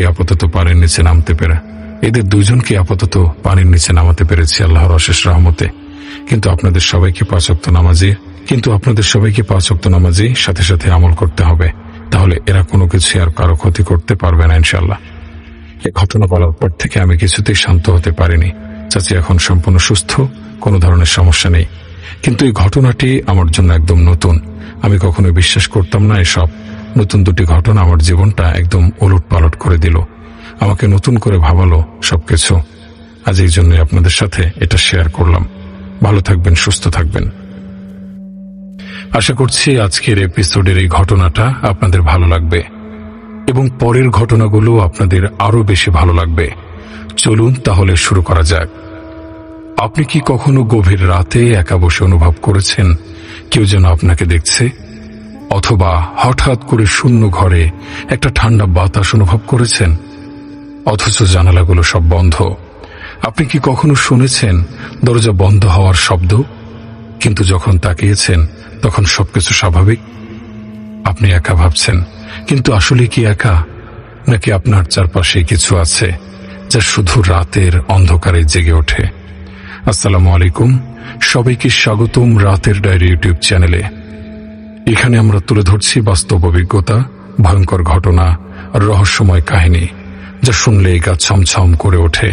আজকে রাত হতে চলেছে আরো ভয়ঙ্কর, আরো রহস্যময়, কারণ আমরা নিয়ে এসেছি এমন এক গল্প যা শুনলে হয়তো আপনার রাতের ঘুম হারাম হয়ে যাবে। তবে শুধু আমরাই নয়, আপনিও যদি কোনো ভৌতিক বা রহস্যময় ঘটনার সাক্ষী হয়ে থাকেন, তাহলে আমাদের সঙ্গে শেয়ার করুন। আপনার দেখা, শোনা বা অনুভব করা যে কোনো অদ্ভুত ঘটনা আমাদের কাছে পাঠিয়ে দিন স্ক্রিনে দেয়া ইমেইলে অথবা ভিডিওর ডেসক্রিপশনে দেওয়া ঠিকানায়। যদি আপনার গল্প নির্বাচিত হয়, তাহলে সেটি আমি আমার কণ্ঠে তুলে ধরব এবং হাজার হাজার দর্শক শিহরণ জাগানো সেই ঘটনা শুনবে। তাই সাহস থাকলে এই চ্যানেলটি এখনই সাবস্ক্রাইব করুন, ভিডিওটি লাইক দিন এবং ঘন্টার আইকনটি অন করুন, যাতে এমন ভয়ঙ্কর সব গল্প মিস না হয়। এখন আলো নিভিয়ে নিন, চারপাশের নীরবতা অনুভব করুন এবং প্রস্তুত হন এক রহস্যময় জগতে প্রবেশের জন্য। আমরা চলে যাচ্ছি আজকের শিহরণ জাগানো অজানা ঘটনার গভীরে। গল্পটি আমি জেনেছি আমার বড় ভাইয়ের বন্ধুর কাছ থেকে। তার বন্ধু জাহানের আম্মু প্রায় অসুস্থ থাকায় গত জানুয়ারি মাসে জাহান ও তার পরিবার জাহানের আম্মুকে নিয়ে ইন্ডিয়ার উদ্দেশ্যে যান চিকিৎসা করানোর উদ্দেশ্যে। চিকিৎসা করতে যাওয়ার কিছুদিন পরে জাহান তার মামাতো ভাইয়ের সাথে কলকাতার কোনো এক জায়গায় ঘুরতে যাবে বলে মনস্থির করে। একদিন কলকাতা শহরে এক রাতে জাহান তার মামাতো ভাইয়ের সাথে একটি মসজিদ থেকে নামাজ পড়ে ফিরছিল। বাসায় ফেরার আগে চায়ের দোকানে বসে জাহান ও জাহানের মামাতো ভাই হুজুরের সাথে তার মায়ের অসুস্থতার ব্যাপার নিয়ে কথা বলছিল। এমন সময় মোটামুটি বয়স্ক এক ব্যক্তি জাহানকে দেখে বললেন, বেটা, তোমার মায়ের কোনো সমস্যা নেই, মানে শয়তানি কিছু নেই, সুস্থ হয়ে যাবেন উনি, চিন্তা করিস না। একটু অবাক হলো ওখানের সবাই এবং সে ব্যক্তিকে তার পরিচয় জিজ্ঞেস করলো। লোকটা কথায় কথায় নিজের জীবনের দুর্বিষহ এক কাহিনী জাহানের সাথে শেয়ার করে। জাহান আমাকে জানায় যে কলকাতায় আমাদের ভার্সিটির অনেক বন্ধু নাকি রয়েছেন। যাই হোক, এরপর জাহান আমাকে বলে যে সেই ব্যক্তির সাথে তার পরিচয়ের পরদিন সন্ধ্যায় মসজিদে যাওয়ার পর সেই ব্যক্তির সাথে একজন মধ্যবয়স্ক ভদ্রলোককে দেখতে পেল তারা। জাহান ও তার মামাতো ভাই ও সেই দুজন ব্যক্তিকে মসজিদের কোনায় বসে কথা বলার সময় দেখল। সেই ব্যক্তি জাহানকে তার জীবনের একটি ঘটনা শোনানোর পর জাহান আমাকে আপনাদের সাথে শেয়ার করার কথা জানায় এবং এও জানায় যে আমি আপনাদের সাথে পুরো ঘটনাটি যেন শেয়ার করে থাকি। এরপর সেই ব্যক্তি জাহানের কাছে ঘটনাটি জানানোর পর জাহান আমাকে সেই ঘটনাটি বাংলাদেশে ফিরে শেয়ার করে। সেই বয়স্ক ব্যক্তির ঘটনা আমি ওনার ভাষাতে আপনাদের সামনে উপস্থাপন করছি। যদি অনিচ্ছাকৃত কোনো ভুল ত্রুটি হয়, আপনাদের নিকট ক্ষমা প্রার্থনা করছি। আসসালামু আলাইকুম জাহান, আজ আমি তোমাকে যে ঘটনাটি পাঠাচ্ছি তা আমি অন্য কারো মাধ্যমে পাঠাচ্ছি, কারণ আজকের দিনে আমার কাছে নিজস্ব বাড়ি, মোবাইল, গাড়ি কিছুই নেই। যদি থাকতো তবে আমি নিজেই তোমাদের কাছে এসে ঘটনাটি জানাতাম, কিন্তু এমন এক সময় ছিল আমি কোটিপতি ছিলাম, আমার অনেক অনেক টাকা ছিল, যখন অনেকে লাখপতিও ছিল না। কিন্তু একজন কোটিপতি মানুষ কেন এমন ফকির বনে গেল, কেন এখন এমন দুর্বিষহ জীবনযাপন করছে, সেটা তুমি আমার ঘটনা শুনলেই বুঝতে পারবে। আমার নাম বশির আহমেদ। আমি ভারতবর্ষের আনাচে কানাচে ট্যুর দেই আর কি, ঘুরে ফিরে বেড়াই। আমার কোনো বাড়ি ঘর নেই। ছোট বয়স থেকে আমার উপর আল্লাহ তাআলার অনেক রহমত ছিল। আল্লাহ আমাকে একটি ধনী এবং খানদানি পরিবারের সন্তান হিসেবে এই পৃথিবীতে পাঠিয়েছিলেন। শুধু ধনী নয়, আল্লাহ আমাকে অনেক সুদর্শন বানিয়েছিলেন। অনেক ভালো বাবা মা, ভাই বোন, ভালো চেহারা, ভালো ভাগ্য, টাকা, সম্মান, আল্লাহ যেন এই সবকিছু আমাকে দিয়ে পরিপূর্ণ করে রেখেছিলেন। ভাই, আমি কিন্তু নিজের প্রশংসা করার জন্য একেবারে এসব বলছি না, বরং আমি আমার জীবনের সত্যিটাই তুলে ধরছি। এসব কিছুর সাথে সাথে আল্লাহ আমাকে খুব বুদ্ধিমানও বানিয়েছিলেন। আমাদের পরিবারের অঢেল ধন সম্পদ থাকার পরও আমার ভেতরে একটা তাড়না ছিল, যেন এই সম্পদ আমি কিভাবে দ্বিগুণ বা তিনগুণ করতে পারি। এই কারণে আমি মাত্র 15 বছর বয়সে ব্যবসায় জড়িয়ে পড়েছিলাম। আমার আজও মনে পড়ে, সেই ছিল 1990 সাল। মাত্র 20 বছর বয়সেই আমি একটি বড় জুয়েলারি প্রতিষ্ঠান তৈরি করেছিলাম। এখন নিশ্চয়ই আপনারা ভাবছেন, এত ছোট একটা ছেলে কিভাবে একটি জুয়েলারির ব্যবসা করতে পারে, বা এত টাকাই বা সে কোত্থেকে পেল। ওই যে বলেছিলাম, আমার পরিবারের আর্থিক অবস্থা খুবই ভালো ছিল। আর 20 বছরের বাচ্চারা যখন তাদের বাবা মার কাছে আবদার করত, আমি তখন আমার আব্বুর সাথে ব্যবসা নিয়ে আলোচনা করতাম, নানান যুক্তিতর্ক উপস্থাপন করতাম। আমার আব্বু বলতেন আমি নাকি আমার বয়সের থেকেও 5 বছর এগিয়েছিলাম। আমার এখনো মনে আছে যে আমি এই কাজটা মাত্র 5 লাখ টাকায় শুরু করেছিলাম, যার মেইন ইনভেস্ট ও ফান্ডিং করেছিলেন আমার বাবাই। আমার বড় ভাই হাসান আমাকে বলতেন, আমাদের তো অনেক আছে ভাই, তুমি পারিবারিক ব্যবসায় বসো, এভাবে তোমার আলাদা কাজ করে কি দরকার। কিন্তু আমি তো আমার ভাইয়ের কথা শোনার লোক ছিলাম না, এবং পারিবারিক ব্যবসায় বসার মতো মানসিকতা আমার ছিল না। অবশেষে আমার জেদের সামনে উনিও হার মানলেন। আমি যেই কাজ 5 লাখ টাকা দিয়ে শুরু করেছিলাম, সেই কাজে এত উন্নতির দিকে যাচ্ছিল যে মাত্র 3 বছরের মধ্যে 5 লাখ টাকা 50 লাখ টাকায় পৌঁছে গিয়েছিল। আমি আমার বাবার থেকে নেওয়া টাকাটাও ব্যবসায় নীতি অনুযায়ী ইন্টারেস্ট সহ ফেরত দিতে সক্ষম হই। তখন বাসার সবাই আমার প্রশংসায় পঞ্চমুখ। ওনারা বলতেন, দেখো কেমন স্মার্ট আমাদের ছেলে, ব্যবসায় কতটা দক্ষ। আসলে ভাই, 50 লাখ টাকা তখনকার সময় অনেক বিশাল অঙ্ক ছিল। আমার পা যেন তখন আর মাটিতে ছিলই না। আমি যেন আসমানে নতুন এক উড়ান উঠতে যাচ্ছিলাম। জীবনে প্রথম ব্যবসা, তাও আবার এত ছোট বয়সে, এবং আল্লাহ আমাকে এতটাই তৌফিক দিয়েছিলেন যে আমি আরো উৎসাহী হয়ে উঠলাম এবং আমি ভাবলাম এই কাজটাকে আরো বড় করতে হবে। তাই আমি বিদেশ থেকে প্রচুর দামি পাথর আমদানি করতে শুরু করলাম। আল্লাহ সেখানেও আমাকে অনেক সাহায্য করেছেন এবং আমাকে সঠিক পথ প্রদর্শন করেছেন, আলহামদুলিল্লাহ। আর এরপর মাত্র 4 বছরের মধ্যে আমি প্রায় 7 কোটি টাকার মালিক হয়ে গিয়েছিলাম। আমি যেই সময়ের কথা বলছি সে সময় দেশে কোটিপতির সংখ্যা খুব একটা ছিল না, এমনকি লাখপতি হওয়াও একটা বিশাল ব্যাপার ছিল। কিন্তু সেই সময় আমি মাত্র 27 বছর বয়সে তা অর্জন করেছিলাম। আল্লাহর রহমত ও আমার পরিশ্রমের মাধ্যমে আমার জীবনযাপন ছিল খুবই হাইপাই। নতুন গাড়ি নিয়ে যেখানে ইচ্ছা যেতাম, বৃত্তবান মানুষদের সাথে ওঠা বসা করতাম। আমার মনে হতো আমি জন্ম নিয়েছি খানদানি একটি পরিবারে, আর আমার পরিবার ইন্ডিয়ার সবচেয়ে ধনী পরিবারগুলোর মধ্যে অবস্থান করবে। আমার বাড়িতেও মা বাবা আর ভাইরা আমার প্রশংসা করতেন। তারা বলতেন, সত্যি তুমি তোমার পরিশ্রম আর বুদ্ধিমত্তা দিয়ে এত ছোট বয়সে কি অসাধারণ কিছু করেছ। সে যাই হোক, আল্লাহর অনেক রহমত, অঢেল ধন সম্পদ থাকার পরেও আমি কখনোই অহংকারী ছিলাম না। আর আমার আশেপাশের মানুষরাও আমার এই সাদাসিধে স্বভাব দেখে খুব প্রশংসা করত। এবার আসি সেই মূল কথায়, যেখানে আমার জীবনের পতনের মূল সূত্রপাত হয়েছিল। আমার সকল ভাই ও বোনদের বিয়ে শাদী ধুমধাম করে হয়ে গেছে। তখন আমি একমাত্র অবিবাহিত ব্যক্তি। আমি একাই থাকতাম কাজের কারণে। যেহেতু সব ভাই বোনদের বিয়ে হয়ে গিয়েছিল, তাই আমার বিয়ে নিয়েও আমার আব্বু আম্মু ভাবনা শুরু করে দিলেন। পরিবারের সকল সন্তানদের বিবাহ ইতিমধ্যে সম্পন্ন হবার ফলে আমার উপর বিয়ের চাপটা অনেক বেড়ে গিয়েছিল।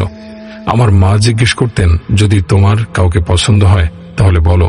যদিও বিষয়টা একটু লজ্জার ছিল, তবুও আমি আম্মুকে বলতাম, যেখানে আপনার ভালো লাগবে সেখানে আমার বিয়ে ঠিক করে দেবেন। অবশেষে অনেক খোঁজার পর আম্মু আমার জন্য একজন মেয়ে খুঁজে পেয়ে গেলেন। যে পরিবারের মেয়ে আমার আম্মু আমার জন্য দেখেছিলেন, সেই পরিবারটি খুব বেশি ধনী ছিল না, কিন্তু তারা আচার ব্যবহারে শালীনতায় অনেক সমৃদ্ধ ছিল, আর এটাই আমার আম্মুর পছন্দ হয়েছিল। পরিবারটি খুব বেশি ধনী ছিল না বললে আসলে ভুলই হবে। আসলে তাদের সত্যি বলতে তেমন কিছু ছিল না, বরং ওনারা খুব অভাবে দিন কাটাচ্ছিলেন। হয়তো আম্মু এই কারণেই তাদের পছন্দ করেছিলেন। আমার আশেপাশের মানুষ, পাড়া প্রতিবেশী, এমনকি আমার দাদা দাদিও আমার আম্মুকে বলতে লাগলেন, যে কোনো সম্পর্কই অবশ্যই কুফু মিলিয়ে করতে গিয়ে, কুফু হচ্ছে একই পরিবার, যে ধরনের দিক থেকে মিল থাকে সেটা, এরকম একটা পরিবারে কেন যাচ্ছ? কিন্তু আম্মুর কথা, আমাদের কাছে শালীনতা ও আচার আচরণ বেশি গুরুত্বপূর্ণ। টাকা পয়সার তো আমাদের দরকার নেই, আল্লাহর দয়ায় অনেক আছে, আলহামদুলিল্লাহ। আম্মুর কথা মতো আমার বিয়ের দিন চলে এলো। আমার সেই সময়ে সবচেয়ে দামি গাড়িগুলো ছিল, কারণ ছোট থেকেই বড় বড় গাড়ির প্রতি আমার প্রচন্ড উইকনেস কাজ করত। যখন আমি 6টা গাড়ি নিয়ে সেখানে পৌঁছালাম, তখন লোকজন আমার গাড়িগুলো দেখে অবাক হয়ে তাকাচ্ছিল। বিয়ের অনুষ্ঠানে থাকা প্রতিটি মানুষ ওই মেয়েটির কথা বলছিল যে মেয়েটা আমার মতো একজন ধনী স্বামী পেয়েছে। তবে আমি নিজেও অনুভব করেছিলাম যে আম্মুকে আমার জন্য অন্তত আরেকটু ভালো জায়গায় সম্পর্ক করা উচিত ছিল। কিন্তু সে সময়টা এমনই ছিল, ছেলেমেয়েরা খুব একটা কথা বলতো না, বিশেষ করে বিয়ের ব্যাপারে। আর মা বাবার প্রতিটি নির্দেশ মাথা নত করে শুনত।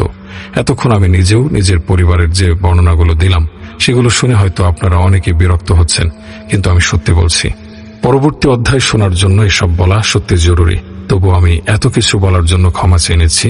আমার বিয়েটা হয়ে গেল সেদিন, কিন্তু বিয়ের পর বুঝলাম যাদেরকে আমার মা খুব ভালো মনের মানুষ বলে মনে করেছিলেন, আসলে তারা মোটেও তেমন ভালো মানুষ ছিলেন না, বরং ওনারা ছিলেন এক জাদুকরী পরিবার। আপনারা নিশ্চয়ই ভাবছেন, ওনারা যে জাদুকরীর পরিবার সেটা আমি কিভাবে জানলাম।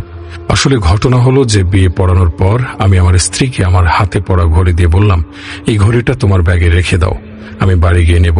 এরপর থেকে সেদিন সেই ঘড়িটি আমার স্ত্রীর কাছেই ছিল। যখন আমরা বাড়িতে ফিরলাম, তখন আমার স্ত্রী কাপড় বদলাতে ওয়াশরুমে গেল। ঘড়িটা বের করার জন্য আমি তার ব্যাগ খুললাম। যখন আমি তার ব্যাগ খুললাম, তখন সেখানে কিছু অদ্ভুত ধরনের তাবিজ পেলাম। তাবিজগুলোর সাথে আরো ছিল 4-5টা কাগজ, যেগুলোর উপর আমার নাম লেখা ছিল, আর বাকি 4টি কোণে লেখা ছিল কিছু আমি যেটা বুঝতে পারছিলাম না। বিশ্বাস করো ভাই, তখন পর্যন্ত আমি কোনো জিন বা জাদুর সঙ্গে পরিচিত ছিলাম না, আর এসব সম্পর্কে কিছু আমার জানা ছিল না। আমার কেন, আমার পরিবারের কারো জীবনে তখন পর্যন্ত জিন বা জাদুর সাথে কোনো সম্পর্ক ছিল না। যাই হোক, বিয়ের পর আমি বুঝতে পারলাম আমার শ্বশুর বাড়ির লোকজন কতটা লোভী।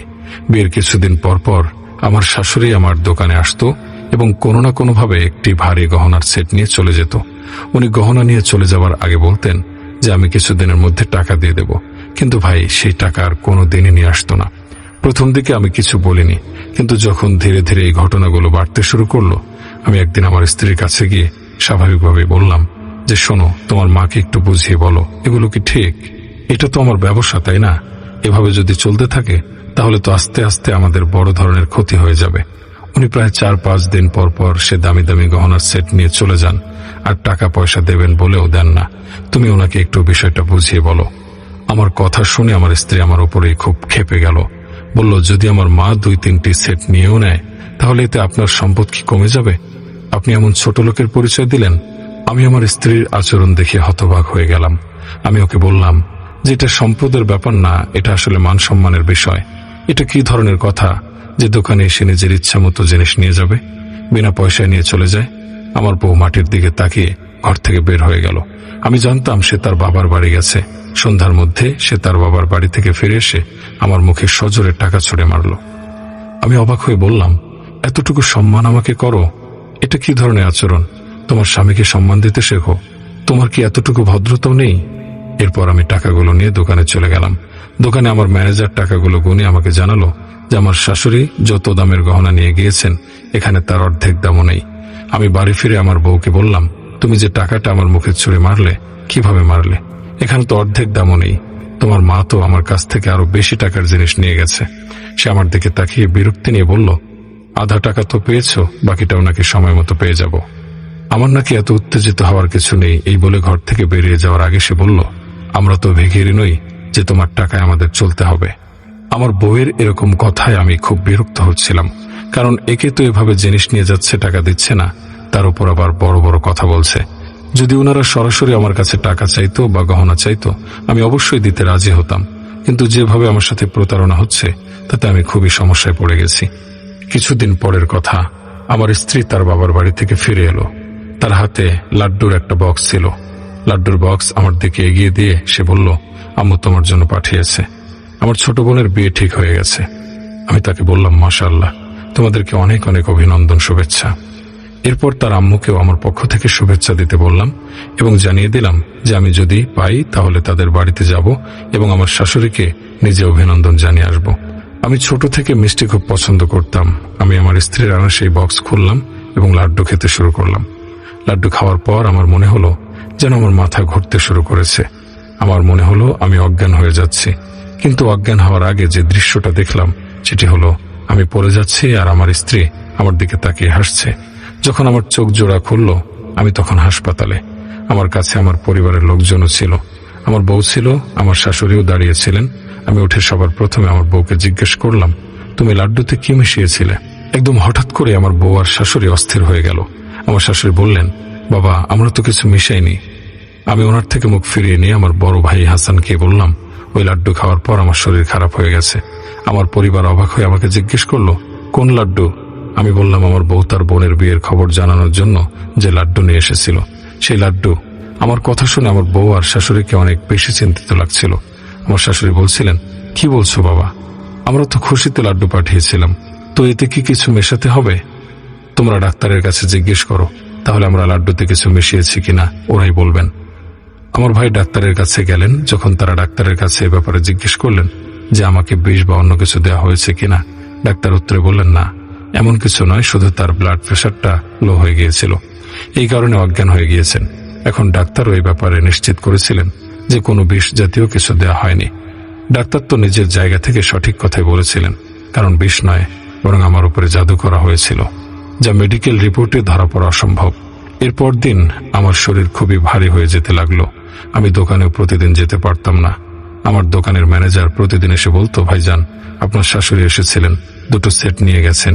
ম্যানেজারের কথাগুলো আমি শুনতাম, কিন্তু আমি জানি না কেন কিছুই বলতে পারতাম না। একেবারে চুপ হয়ে যেতাম। না স্ত্রীকে কিছু জিজ্ঞেস করতাম, না ম্যানেজারকে কিছু বলতাম।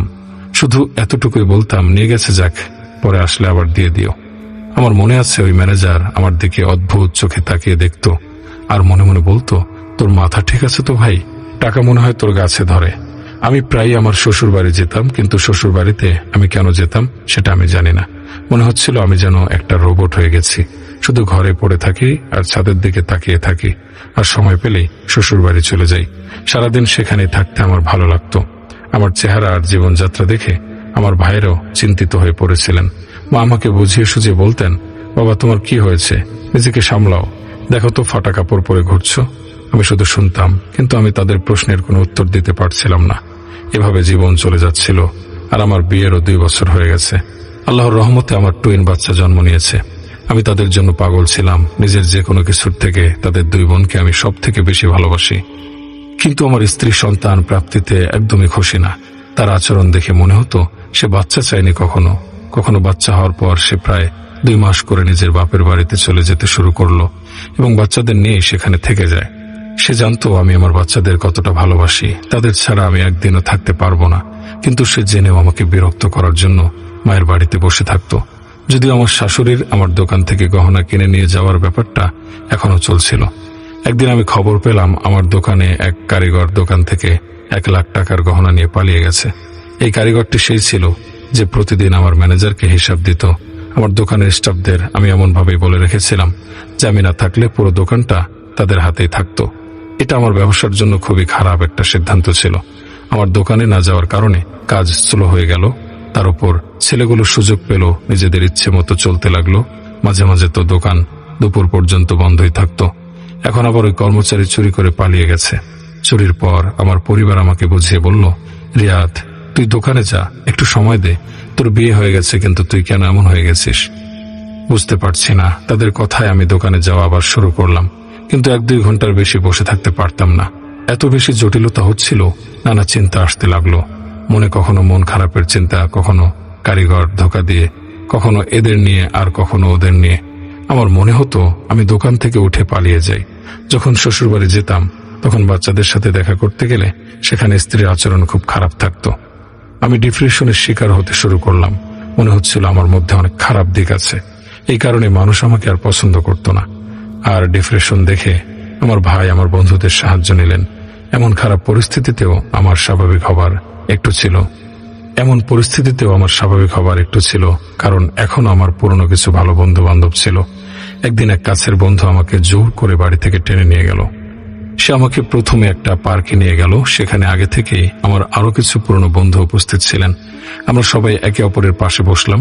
আমি তাদের সাথে বিয়ের পরে প্রথমবারের মতো দেখা করতে গিয়েছি। তারা আমাকে জিজ্ঞেস করলো, তুই কোথায় চলে গিয়েছিলি রে ভাই? কিরে, তোর কি ভাবিকে বেশি পছন্দ হয়েছে যে বন্ধুদেরও ছেড়ে দিলি? আমি তাদের কোনো কথার উত্তর দিতে পারছিলাম না। যখন তারা আমার চুপচাপ থাকা আর আমার চেহারার এমন অবস্থা দেখলো, তখন তারা আমার জন্য অনেকটা চিন্তায় পড়ে গেল এবং জিজ্ঞেস করতে লাগলো, তোর কি হয়েছে? তোর এই মলিন মুখ, পুরনো কাপড়, তোকে তো চেনাই যাচ্ছে না। আমি বিষয়টি এড়ানোর জন্য বললাম, দোস্ত, বিয়ের পর দায়িত্ব বেড়ে যায়, তারপর মানুষ নিজেকে সময় দিতে পারে কোথায়? এরপর আমি দেখলাম একদম হ্যান্ডসাম একটা ছেলে যে কোট প্যান্ট পরে এসেছে আমার সঙ্গে এসে বসে গেল। সে সবার সাথে হ্যান্ডশেক করছে আর সবাই তার সঙ্গে এমনভাবে কথা বলছে যেন তারা তাকে ভালো করে চেনে। তাকে দেখে আমার পুরনো দিনের কথা মনে পড়ে গেল। একসময় আমিও এমন সুন্দর পোশাকে বাইরে বের হতাম। তারপর আমার বন্ধু সেই ছেলের সঙ্গে আমার পরিচয় করিয়ে দিল। আমার বন্ধু আমাকে দেখিয়ে বলল, এ হলো রিয়াদ, যাকে নিয়ে প্রায় কথা হয়। তারপর সেই ব্যক্তির দিকে তাকিয়ে বলল, এটা মারুফ সাহেব, আগর সুগার মিলের মালিক। ইনি এখন আমাদের গ্রুপেরই সদস্য আর আমাদের খুব ভালো বন্ধু। আমি ওনার দিকে তাকিয়ে সালাম দিলাম। উনিও বসে বসে হাসতে হাসতে আমাকে সালাম দিলেন। আমিও হাসি দিয়ে উত্তর দিলাম। আমরা পরের 2 ঘন্টা সেখানে বসে গল্পগুজব করতে থাকলাম। কিন্তু এই 2 ঘন্টায় আমি বারবার অনুভব করছিলাম যে মারুফ সাহেব আমার দিকে অপলক দৃষ্টিতে তাকিয়ে আছেন। যেভাবে উনি আমাকে দেখছিলেন তাতে আমি বেশ অসুস্থ হয়ে পড়ে যাচ্ছিলাম। যখন আমার বন্ধুরা আড্ডা শেষ করে উঠে যেতে লাগলো, মারুফ সাহেব আমাকে বললেন, রিয়াদ সাহেব, আমি আপনার সাথে একটু কথা বলতে চাই, আপনি কি একটু সময় দিতে পারবেন? আমার সাথে আমার বন্ধুরা বলল, ভাই তুই তাহলে ওনার সাথে বস, আমরা যাই। আমার সকল বন্ধুরা ইতিমধ্যে চলে গিয়েছিল। তখন শুধু আমি বসেছিলাম আর আমার সঙ্গে মারুফ সাহেব। হঠাৎ তিনি বললেন, রিয়াদ সাহেব, আপনি জানেন আমি কিছু কবিরাজি আমলও জানি। আল্লাহ আমাকে প্রচুর সম্পদ দিয়েছেন, কিন্তু এই জ্ঞান অর্জনের উদ্দেশ্য ছিল শুধুই আমার শখ। আমি হাসতে হাসতে মাথা নেড়ে বললাম, আচ্ছা, যেমনটা সাধারণ মানুষ করে।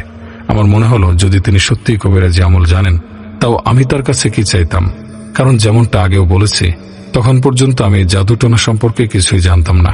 এরপর ওনার সবকিছু শোনার পর আমি বললাম, শুনুন ভাই, খুব ভালো লাগলো, কিন্তু এখন আমাকে অনুমতি দিন, বাড়ি যেতে হবে। তখন তিনি বললেন, না, আমি আপনাকে দরকারি কাজে থাকতে বলেছি এবং যে কথাগুলো আমি আপনার সম্পর্কে বলছি সেটা আমি আজ পর্যন্ত কাউকে বলিনি, কিন্তু আপনাকে বলার একটা উদ্দেশ্য আছে।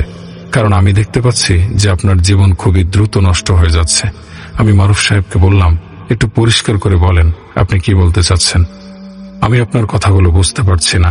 তারপর তিনি আমাকে বললেন, আপনার কি সেই লাড্ডুর কথা মনে আছে যেটা খাওয়ার পর আপনার মাথা ঘুরেছিল, তারপর আপনি হাসপাতালে অবধি গিয়েছিলেন?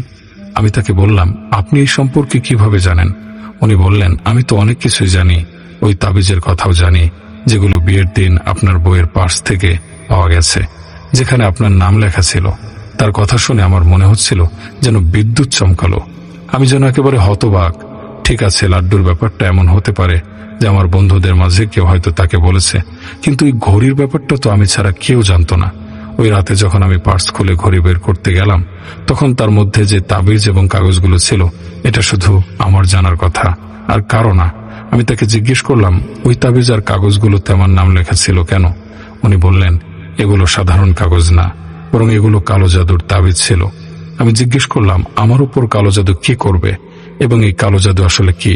উনি বললেন, এটা এক ধরনের জাদু বিজ্ঞান, যেখানে কোনো জিনিসের শক্তি দিয়ে অন্যের উপর নিয়ন্ত্রণ করা হয়, তাকে ধ্বংস করা হয়, তার স্বাস্থ্যের ক্ষতি করা হয়। ওনার কথা শুনে আমি অবাক হয়ে গেলাম। তারপর আবার জিজ্ঞেস করলাম, আমার উপর কালো জাদু কে করবে? উনি বললেন, আপনার শুনতে কষ্ট হবে, কিন্তু আপনার বউ এখানে জড়িত আছে। আমি বললাম, মারুফ সাহেব, আপনি কেমন কথা বলছেন? একজন বউ তার স্বামীর জীবন কেন নষ্ট করতে চাইবে? তিনি বললেন, তাদের উদ্দেশ্য একটাই, আপনাকে মেরে আপনার সম্পত্তি দখল করা, আপনার সম্পত্তি দখল করে আপনাকে রাস্তার ফকির বানিয়ে দেয়া। আর এই কাজটা তারা বিয়ের দিন থেকেই করছে। আমি বললাম, ঠিক আছে, আমি মানলাম যদি সে জাদু করেও থাকে, তাহলে তার চিকিৎসা কি? মারুফ সাহেব হাসলেন এবং বললেন, চিকিৎসা তো আছে, কিন্তু আমি জানি আপনি সেটা করবেন না। আমি বললাম, আমি চেষ্টা করব, বলুন কি করতে হবে? তখন তিনি বললেন, এখনই যান আর আপনার স্ত্রীকে তালাক দিয়ে আসুন। আপনার উপর যে জাদু করা হয়েছে তার একমাত্র সমাধান এটাই। এরপর কি করতে হবে সেটা আমি বলে দেব। তালাকের কথা শুনে আমার মাথায় বাজ পড়ল। আমি বললাম, আমি তাকে তালাক দিতে পারবো না ভাই, আমি কোনোভাবেই তালাক দিতে পারবো না। আর যদি তালাক দেই তাহলে সে আমার বাচ্চাদের সাথে দেখা করতে দেবে না। মারুফ সাহেব বললেন, আমি তো আগেই বলেছিলাম আপনি করবেন না, আর যেটা আমি আপনাকে জানাতে চেয়েছিলাম সেটা জানিয়ে দিলাম। এখন আপনি যান, আপনার যা ভালো মনে হয় তাই করুন। আল্লাহ আপনাকে নিরাপদে রাখুন, আমিন। এই বলে মারুফ সাহেব সেখান থেকে চলে গেলেন। আমি অনেকক্ষণ ধরে চেয়ারে বসে তার কথাগুলো নিয়ে ভাবছিলাম, কিন্তু পরে মারুফ সাহেবের কথাগুলো মাথা থেকে ঝেড়ে ফেললাম। মনে হলো সে হয়তো আমাকে ভুল বুঝিয়ে রেখেছে, কারণ আমি আমার বউকে চরম পর্যায়ে বিলিভ করতাম। এটা তখনের কথা যখন আমার স্ত্রী তার বাপের বাড়িতে থাকতে গেছে, প্রায় 4 মাস হয়ে গেছে। কিন্তু আমাকে তখন সে তার বাপের বাড়িতে গিয়ে আর বাচ্চাদের সাথে দেখা করতে দিত না। আমার ভিতরে এমন একটা অবস্থা তৈরি হয়েছিল যে আমি না আমার স্ত্রীকে বলছিলাম, তুমি এতদিন বাপের বাড়িতে কেন থাকো? তার মাকে কিছু বলছিলাম যে আপনি এখনো কেন আমার দোকান থেকে ফ্রি সেট নিয়ে যাচ্ছেন। আমি খোলামেলা অনুমতি দিয়ে দিয়েছিলাম যে আমার শাশুড়ি যখন আসবে যা কিছু চাইবে দিয়ে দিতে। আপনারা ভাবতে পারেন যে প্রথমে ঝগড়া আমার স্ত্রীর সাথে এই কারণে হয়েছিল যে তার মা কেন ফ্রি সেট আমার দোকান থেকে নিয়ে যায়। এখন আমি নিজে অনুমতি দিচ্ছি, তাহলে এর মানে হলো আমি আসলে কারো প্রভাবের মধ্যে আছি। বুঝতে পারছেন নিশ্চয়ই। এক রাত্রে আমি স্বপ্ন দেখলাম যে একটা মেয়ের সাথে 4 মুখওয়ালা একটা বিশাল সাপ এসেছে আমার ঘরে। সাপ এত বড় যে দেখে আমি ভয় পেয়ে গেলাম। সে আস্তে আস্তে আমার দোকানে রাখা সব স্বর্ণালঙ্কারগুলো নিয়ে যাচ্ছিল। আমি চাইলেও কিছু করতে পারছিলাম না। যখন আমার চোখ খুলল তখন আমি ঘেমে ভিজে একাকার। আমার হৃৎপিণ্ডের ধড়ক বেড়ে গিয়েছিল। যে স্বপ্নে দেখে আমি খুবই চিন্তিত হয়ে পড়েছিলাম। সেই দিনই সকাল 10টায় খবর পেলাম যে আমার দোকানে আগুন লেগেছে। আমি আর আমার ভাই সবাই দোকানে গিয়ে দেখলাম পুরো দোকান পুড়ে ছাই হয়ে গেছে। ভিতরে সব স্বর্ণ আর পাওয়া যাচ্ছে না। যেহেতু আগুন লাগলে স্বর্ণ নষ্ট হয় না, তাই স্বর্ণগুলো কোথায় গেল আমি কিছুই বুঝতে পারছিলাম না। স্বর্ণ চুরি করে দোকানে আগুন লাগানো হয়েছে। আর হ্যাঁ, এখানে আরেকটা কথা বলতে ভুলে গেছি। আমার শাশুড়ি তার বড় ছেলেকে আমার দোকানে চাকরি দিয়েছিল। এমনকি আগুন লাগার দিন অবধি সে চাকরিতে ছিল। সে 1 সপ্তাহ আগেই দোকানে জয়েন করেছিল। তার মানে কি কেবল 1 সপ্তাহ হয়েছে সে এসেছে, আর এমন ঘটনা ঘটল। আমি দোকানের সব দায়িত্ব ওকে দিয়েছিলাম। কারণ সে আমার পরিচিত, আর সব থেকে বড় কথা সে আমার আত্মীয়। কমপক্ষে কর্মচারীদের একটা লাইনে রাখা যাবে তার মাধ্যমে, এই ভেবেই আমি তাকে চাকরিটা দিয়েছিলাম তার মায়ের কথা শুনে। কিন্তু সে যা করেছে সেটা কর্মচারীদেরও পেছনে ফেলে দিয়েছে। এরপর আমার ভাই হাসান বলছেন, এই কাজের হয়তো তোমার বউয়ের ভাইয়ের হাত আছে, সব ওর করা। কিন্তু আমি তাদের বলছিলাম, ভাই যা হওয়ার হয়ে গেছে, টাকা কি জিনিস, আবার কামাই করে নেব। আমার ভাই আমার মুখের দিকে তাকিয়ে বলেছিলেন, এটা কি বলছিস, তোর কি মাথায় সমস্যা হয়েছে? এত কিছু হয়ে গেল, এখনো নিজের শাশুড়ি পরিবারকে কিছু বলছিস না কেন? আমি বললাম যে বলছি না, কোনো সমস্যা নেই। তোমাদের এই ঘটনার কিছুদিন পর আমার স্ত্রী ফিরে এলো। আমি তো শুধু আমার বাচ্চাদের দেখে খুশি হয়ে গিয়েছিলাম, এবং তাদের দেখে আমার ব্যবসার এত বড় ক্ষতিটাও আমি ভুলে গিয়েছিলাম। আমার স্ত্রীর আচরণও আমার সাথে অনেক ভালো হয়ে গিয়েছিল। হঠাৎ করে সে আমাকে সান্ত্বনা দিচ্ছিল, বলছিল পেরেশান হবেন না, এটা আল্লাহর তরফ থেকে একটা পরীক্ষা। পরের 1-1.5 মাস আমার খুব ভালো কেটেছে, বাচ্চাদের সাথে খেলতে খেলতে, এবং স্ত্রী তো খুব ভালো আচরণ করলো। তারপর আমার স্ত্রী আবার তার বাপের বাড়িতে চলে গেল। 2 দিন পর ফিরে এলো, তার হাতে একটা ক্ষীর রান্না করা কাচের বাটি ছিল। সে বলতে শুরু করলো, আমি আপনার সমস্যার জন্য কোরআন খতম দিয়েছিলাম, আর এই ক্ষীর হাফেজদের খাওয়ানো হয়েছে, আর একটা পড়া ক্ষীর, তাই আমি ভাবলাম যে আপনার জন্য নিয়ে আসি। আমার বউয়ের কথা শুনে যখন আমি ক্ষীরটা খেলাম, তখন যেন আমার অন্যদিকে আর কোনো খেয়াল ছিল না। আমি যেন আমার বউয়ের পোষা কুকুরের মতো প্রভুভক্ত হয়ে গিয়েছিলাম। যেমন যখন আমি ক্ষীরটা খাচ্ছিলাম, আমার স্ত্রী আমাকে বলছিলেন যে আপনি আপনার সম্পত্তির অংশের দাবি করুন এবং আপনার ভাইদের বলুন যেন তারা আপনার অংশ দিয়ে দেয়। আমার আম্মু আব্বু মারা গিয়েছিলেন এর মধ্যে, আর আমার সব খরচ আমার ভাই চালিয়ে নিচ্ছিলেন। এটা ঠিক যে তাদের দোকান বা এই বাড়িতে আমার অংশ ছিল, কিন্তু এত কিছুর উন্নতিতে সব কষ্ট তো আমার ভাইয়েরই। আমি তোর জীবনে শুধু নিজের কাজই সামলেছি। আমার ভাই খুব ভালো মানুষ ছিলেন। তিনি আমার কষ্ট দেখে কখনোই বলেননি তুমি কেন দোকানে আসো না, বরং উনি আমার সব খরচ নিজেই তদারকি করতেন এবং আমাকে ভালো পরামর্শ দিতেন। আমাদের পরিবারের জুতার ফ্যাক্টরি ছিল, আমরা পুরো ভারত জুড়ে আমাদের জুতা বিক্রি করতাম। শুধু দিল্লিতে আমাদের 3-4টা দোকান ছিল। আমার ভাই সেখানেও বসতেন। আমি জীবনে কখনো ভাবতে পারিনি যে আমি আমার ভাইয়ের বিপক্ষে যাব বা তার সাথে এমন কোনো আচরণ করব যাতে করে আমাদের সম্পর্ক নষ্ট হয়। কিন্তু জানি না ওই দিন কি হয়েছিল। ক্ষীর শেষ করে আমি বাটিটা পাশে রেখে সোজা আমার বড় ভাইয়ের কাছে চলে গেলাম। আমি তাকে বললাম যে আমার নিজের অংশ চাই। আমার বড় ভাই জিজ্ঞেস করতে লাগলেন যে কি এমন হলো, কি এমন দরকার পড়লো যে তুমি তোমার অংশ দাবি করছো? আমি বললাম আমি আমার কাজ করতে চাচ্ছি, তাই টাকাটা দরকার। তিনি বললেন, ভাই তুমি আগে যে কাজ করছিলে সেটা তো মাঠে মারা গেছে, এখন তোমার কাজ করার কি দরকার, যখন বাড়িতে বসে টাকার ব্যবস্থা হয়ে যাচ্ছে তোমার। আমি যাই করছি সব তো তোমার আর আমারই, অংশ নিয়ে কি করবে? উনিও বললেন যে যতটুকু লাভ হয় আমরা 2 ভাই মিলে ভাগ করে নেই, এবং আমাকে উনি সমান অংশই দেবেন। যা আসলে সত্যি। ভাইজানের কথা শুনে আমি কিছুটা চুপ হয়ে গিয়েছিলাম, কিন্তু এরপর আমি আমার ভাইকে বললাম সেটা ওনার জন্য খুবই অপমানজনক ছিল। আমি ওনাকে বললাম আমি জানি যে সে আমার সম্পত্তি নিজের নামে করে নিতে চাচ্ছেন। এই ব্যাপারে আমি ওনাকে আদালতে যাবার হুমকি দিলাম। আমার বড় ভাই হতভম্ব হয়ে আমার কথা শুনছিলেন। তিনি জানতেন এই অবস্থায় আমি আমার শ্বশুরবাড়ির পক্ষে ছিলাম। তিনি এও জানতেন যদি তিনি আমাকে সম্পত্তি দিয়ে দিতেন তাহলে আমি সেটা শ্বশুরবাড়ির উপর লুটিয়ে দিতাম। এভাবে বিষয়টা প্রতিদিন চলতে লাগলো। আমি কখনো ঘরে ভাইয়ের সাথে লড়াই শুরু করে দিতাম, আবার কখনো দোকানে গিয়ে তাকে অপমান করতাম। আমার ভাই প্রতিদিনের ঝগড়াঝাটিতে বিরক্ত হয়ে গিয়েছিলেন। একদিন উনি আমাকে ডেকে জিজ্ঞেস করতে লাগলেন, বলো কতটা ভাগ আছে তোমার? আমি সব হিসাব করে বললাম এবং হিসাব আমার যা অংশ এসেছিল তার চেয়ে দ্বিগুণ সম্পদ দাবি করলাম। আমার ভাই এতটাই ভালো মানুষ ছিলেন যে উনি নিজের মালিকানার একটা দোকানও আমাকে দিয়ে দিলেন এবং বললেন, এরপর থেকে সামনে আসার চেষ্টা করো না, আমাদের জন্য তুমি মরে গেছো। আমি খুব খুশি হয়ে বাড়িতে ফিরলাম। আমার স্ত্রীকে সেই দোকানের কাগজ দেখালাম। সেও খুব খুশি হয়ে বলছিল, এমনই হয় সিংহ, তুমি সিংহের মতো কাজ করেছো।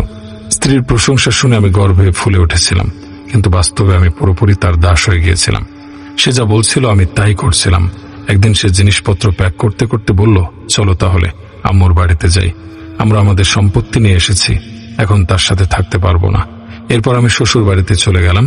সেখানে আমার এমন একটা ভিআইপি ট্রিটমেন্ট হচ্ছিল যেন আমি দেশের রাজা, কিন্তু আসলে এখন আমি তাদের দয়া দক্ষিণার উপরে ছিলাম, কারণ জানি না তারা আমাকে কি খাওয়াচ্ছিল আর কতটা জাদুর প্রভাবের দিকে ঠেলে দিচ্ছিল। আমার অবস্থা এমন ছিল যে তারা উঠতে বললে আমি উঠতাম, তারা বসতে বললে আমি বসতাম, তারা দাঁড়াতে বললে আমি দাঁড়াতাম। একদিন আমার শাশুড়ি বলতে লাগলেন, বাবা দোকান তোমার নামে আছে, এমন যদি হয় যে কাল তোমার ভাই আবার দোকানে দাবি করে, এই দোকানটা আবার দখলে নেয়। আমি বললাম, জি আম্মি, তাহলে আপনি কি চান, আমাদের কি করা উচিত? তিনি বললেন, বাবা, এই মুহূর্তে তোমার জন্য চিন্তা করছি। ভালো হবে যদি কিছু সময়ের জন্য এই দোকানটা আমার ছেলের নামে করে দাও। এতে আর সে দাবি করতে পারবে না, দখলও নিতে পারবে না, সহজ হয়ে যাবে ব্যাপারটা। আমি ওনার প্রস্তাব ফিরিয়ে দিতে পারলাম না। আমি তাদের একটা পোষা কুকুরের মতো বললাম, ঠিক আছে আম্মি, যেভাবে আপনি চান। এরপর আমি আমার দোকানটা আমার শ্যালকের নামে করে দিলাম। আমি জানি খুব রাগ হচ্ছে শুনে আপনাদের। আমার সাথে যা যা হয়েছে সেগুলো সবকিছুর সীমা পার করে ফেলেছিলাম। ভাবলে রাগ আসে। যেদিন দোকানটা আমি আমার শ্যালকের নামে লিখে দিলাম, সেদিন থেকে আমার শ্বশুরবাড়ির মানুষের আচরণ পাল্টে গেল। 3 দিনের মধ্যে তারা আমাকে বাড়ি থেকে বের করে দিল। 1 সপ্তাহ পরে দোকানে নোটিশ এসে গেল। আমি রাস্তায় এসে পড়লাম। মারুফ সাহেব যে কথা বলছিলেন সেটা সত্যি হয়ে গেল। পরের কিছুদিন আমি বন্ধুদের কাছে থাকলাম। ভাইকে আমার অবস্থার কথা জানানোর পর আমার সঙ্গে তিনি দেখা করেননি, কিন্তু আত্মীয়দের মাধ্যমে আমাকে সাহায্য করে গেছেন। পরের 10 বছরের মধ্যে আমার ভাইয়ের অবস্থাও খারাপ হয়ে গেল। ভাতিজারা তো মুখ দেখাতো না। ছোটবেলা থেকে আমার প্রতি তাদের মনে ঘৃণা জন্মে গিয়েছিল। সেটা বড় হয়েও যায়নি। আমার স্ত্রী আমাকে তার সন্তানদের সাথে দেখা করতে দেয়নি। আর আমার জীবন এইরকম, কখনো দরবারে গিয়ে খাই, সেখানে রাতে ঘুমিয়ে পড়ি, কখনো কোনো হোটেলের বাইরের বেঞ্চে শুয়ে পড়ি। এক সময়ের রাজপুত্র আজ ভিখারির মতো কি একটা জীবন কাটাচ্ছি। প্রতিটা মুহূর্তে মরার জন্য দোয়া করি। জানি তোমরা ভাবছো আমি চাকরি করি না কেন। বিশ্বাস করো, আমাকে দিয়ে কিছু হবে না। যদি কিছু করতে চাইও তাও কিছু হবে না। আমার বয়সও তেমন বেশি হয়নি, কিন্তু তবুও বেঁচে থাকতে ইচ্ছে করে না। আমি বাঁচতে চাই না, মাফ করো। হয়তো অন্যের ঘটনার মতো আমার ঘটনায় কোনো বিকৃত চেহারা নেই, কোনো রুকাইয়া নেই, কোনো জিনের ভয় নেই। আমি অনেকাংশেই যা অনুভব করেছি সেগুলো বলিনি, কারণ সেগুলো যদি বলি তবে রাত পার হয়ে যাবে। আর আমি তোমাদের শ্রোতাদের শুধু বিরক্তই করব। আমার ঘটনা যদি ভালো না লাগে তাহলে আগেই ক্ষমা চেয়ে নিচ্ছি। আল্লাহ হাফেজ। এই বলে রিয়াদ ভাই তার ঘটনা শেষ করেন। প্রিয় শ্রোতাগণ, আজকের ঘটনা যদি আপনাদের একটু ভালো লাগে তবে আমাদের সার্থকতা। যদি আপনাদের ভালো না লাগে তবে আমি ক্ষমা প্রার্থী। সবাই ভালো থাকবেন, সুস্থ থাকবেন। আজকের এই এপিসোডটি কেমন হয়েছে অবশ্যই কমেন্টে জানাবেন। সবাই ভালো থাকবেন, সুস্থ থাকবেন। আল্লাহ হাফেজ।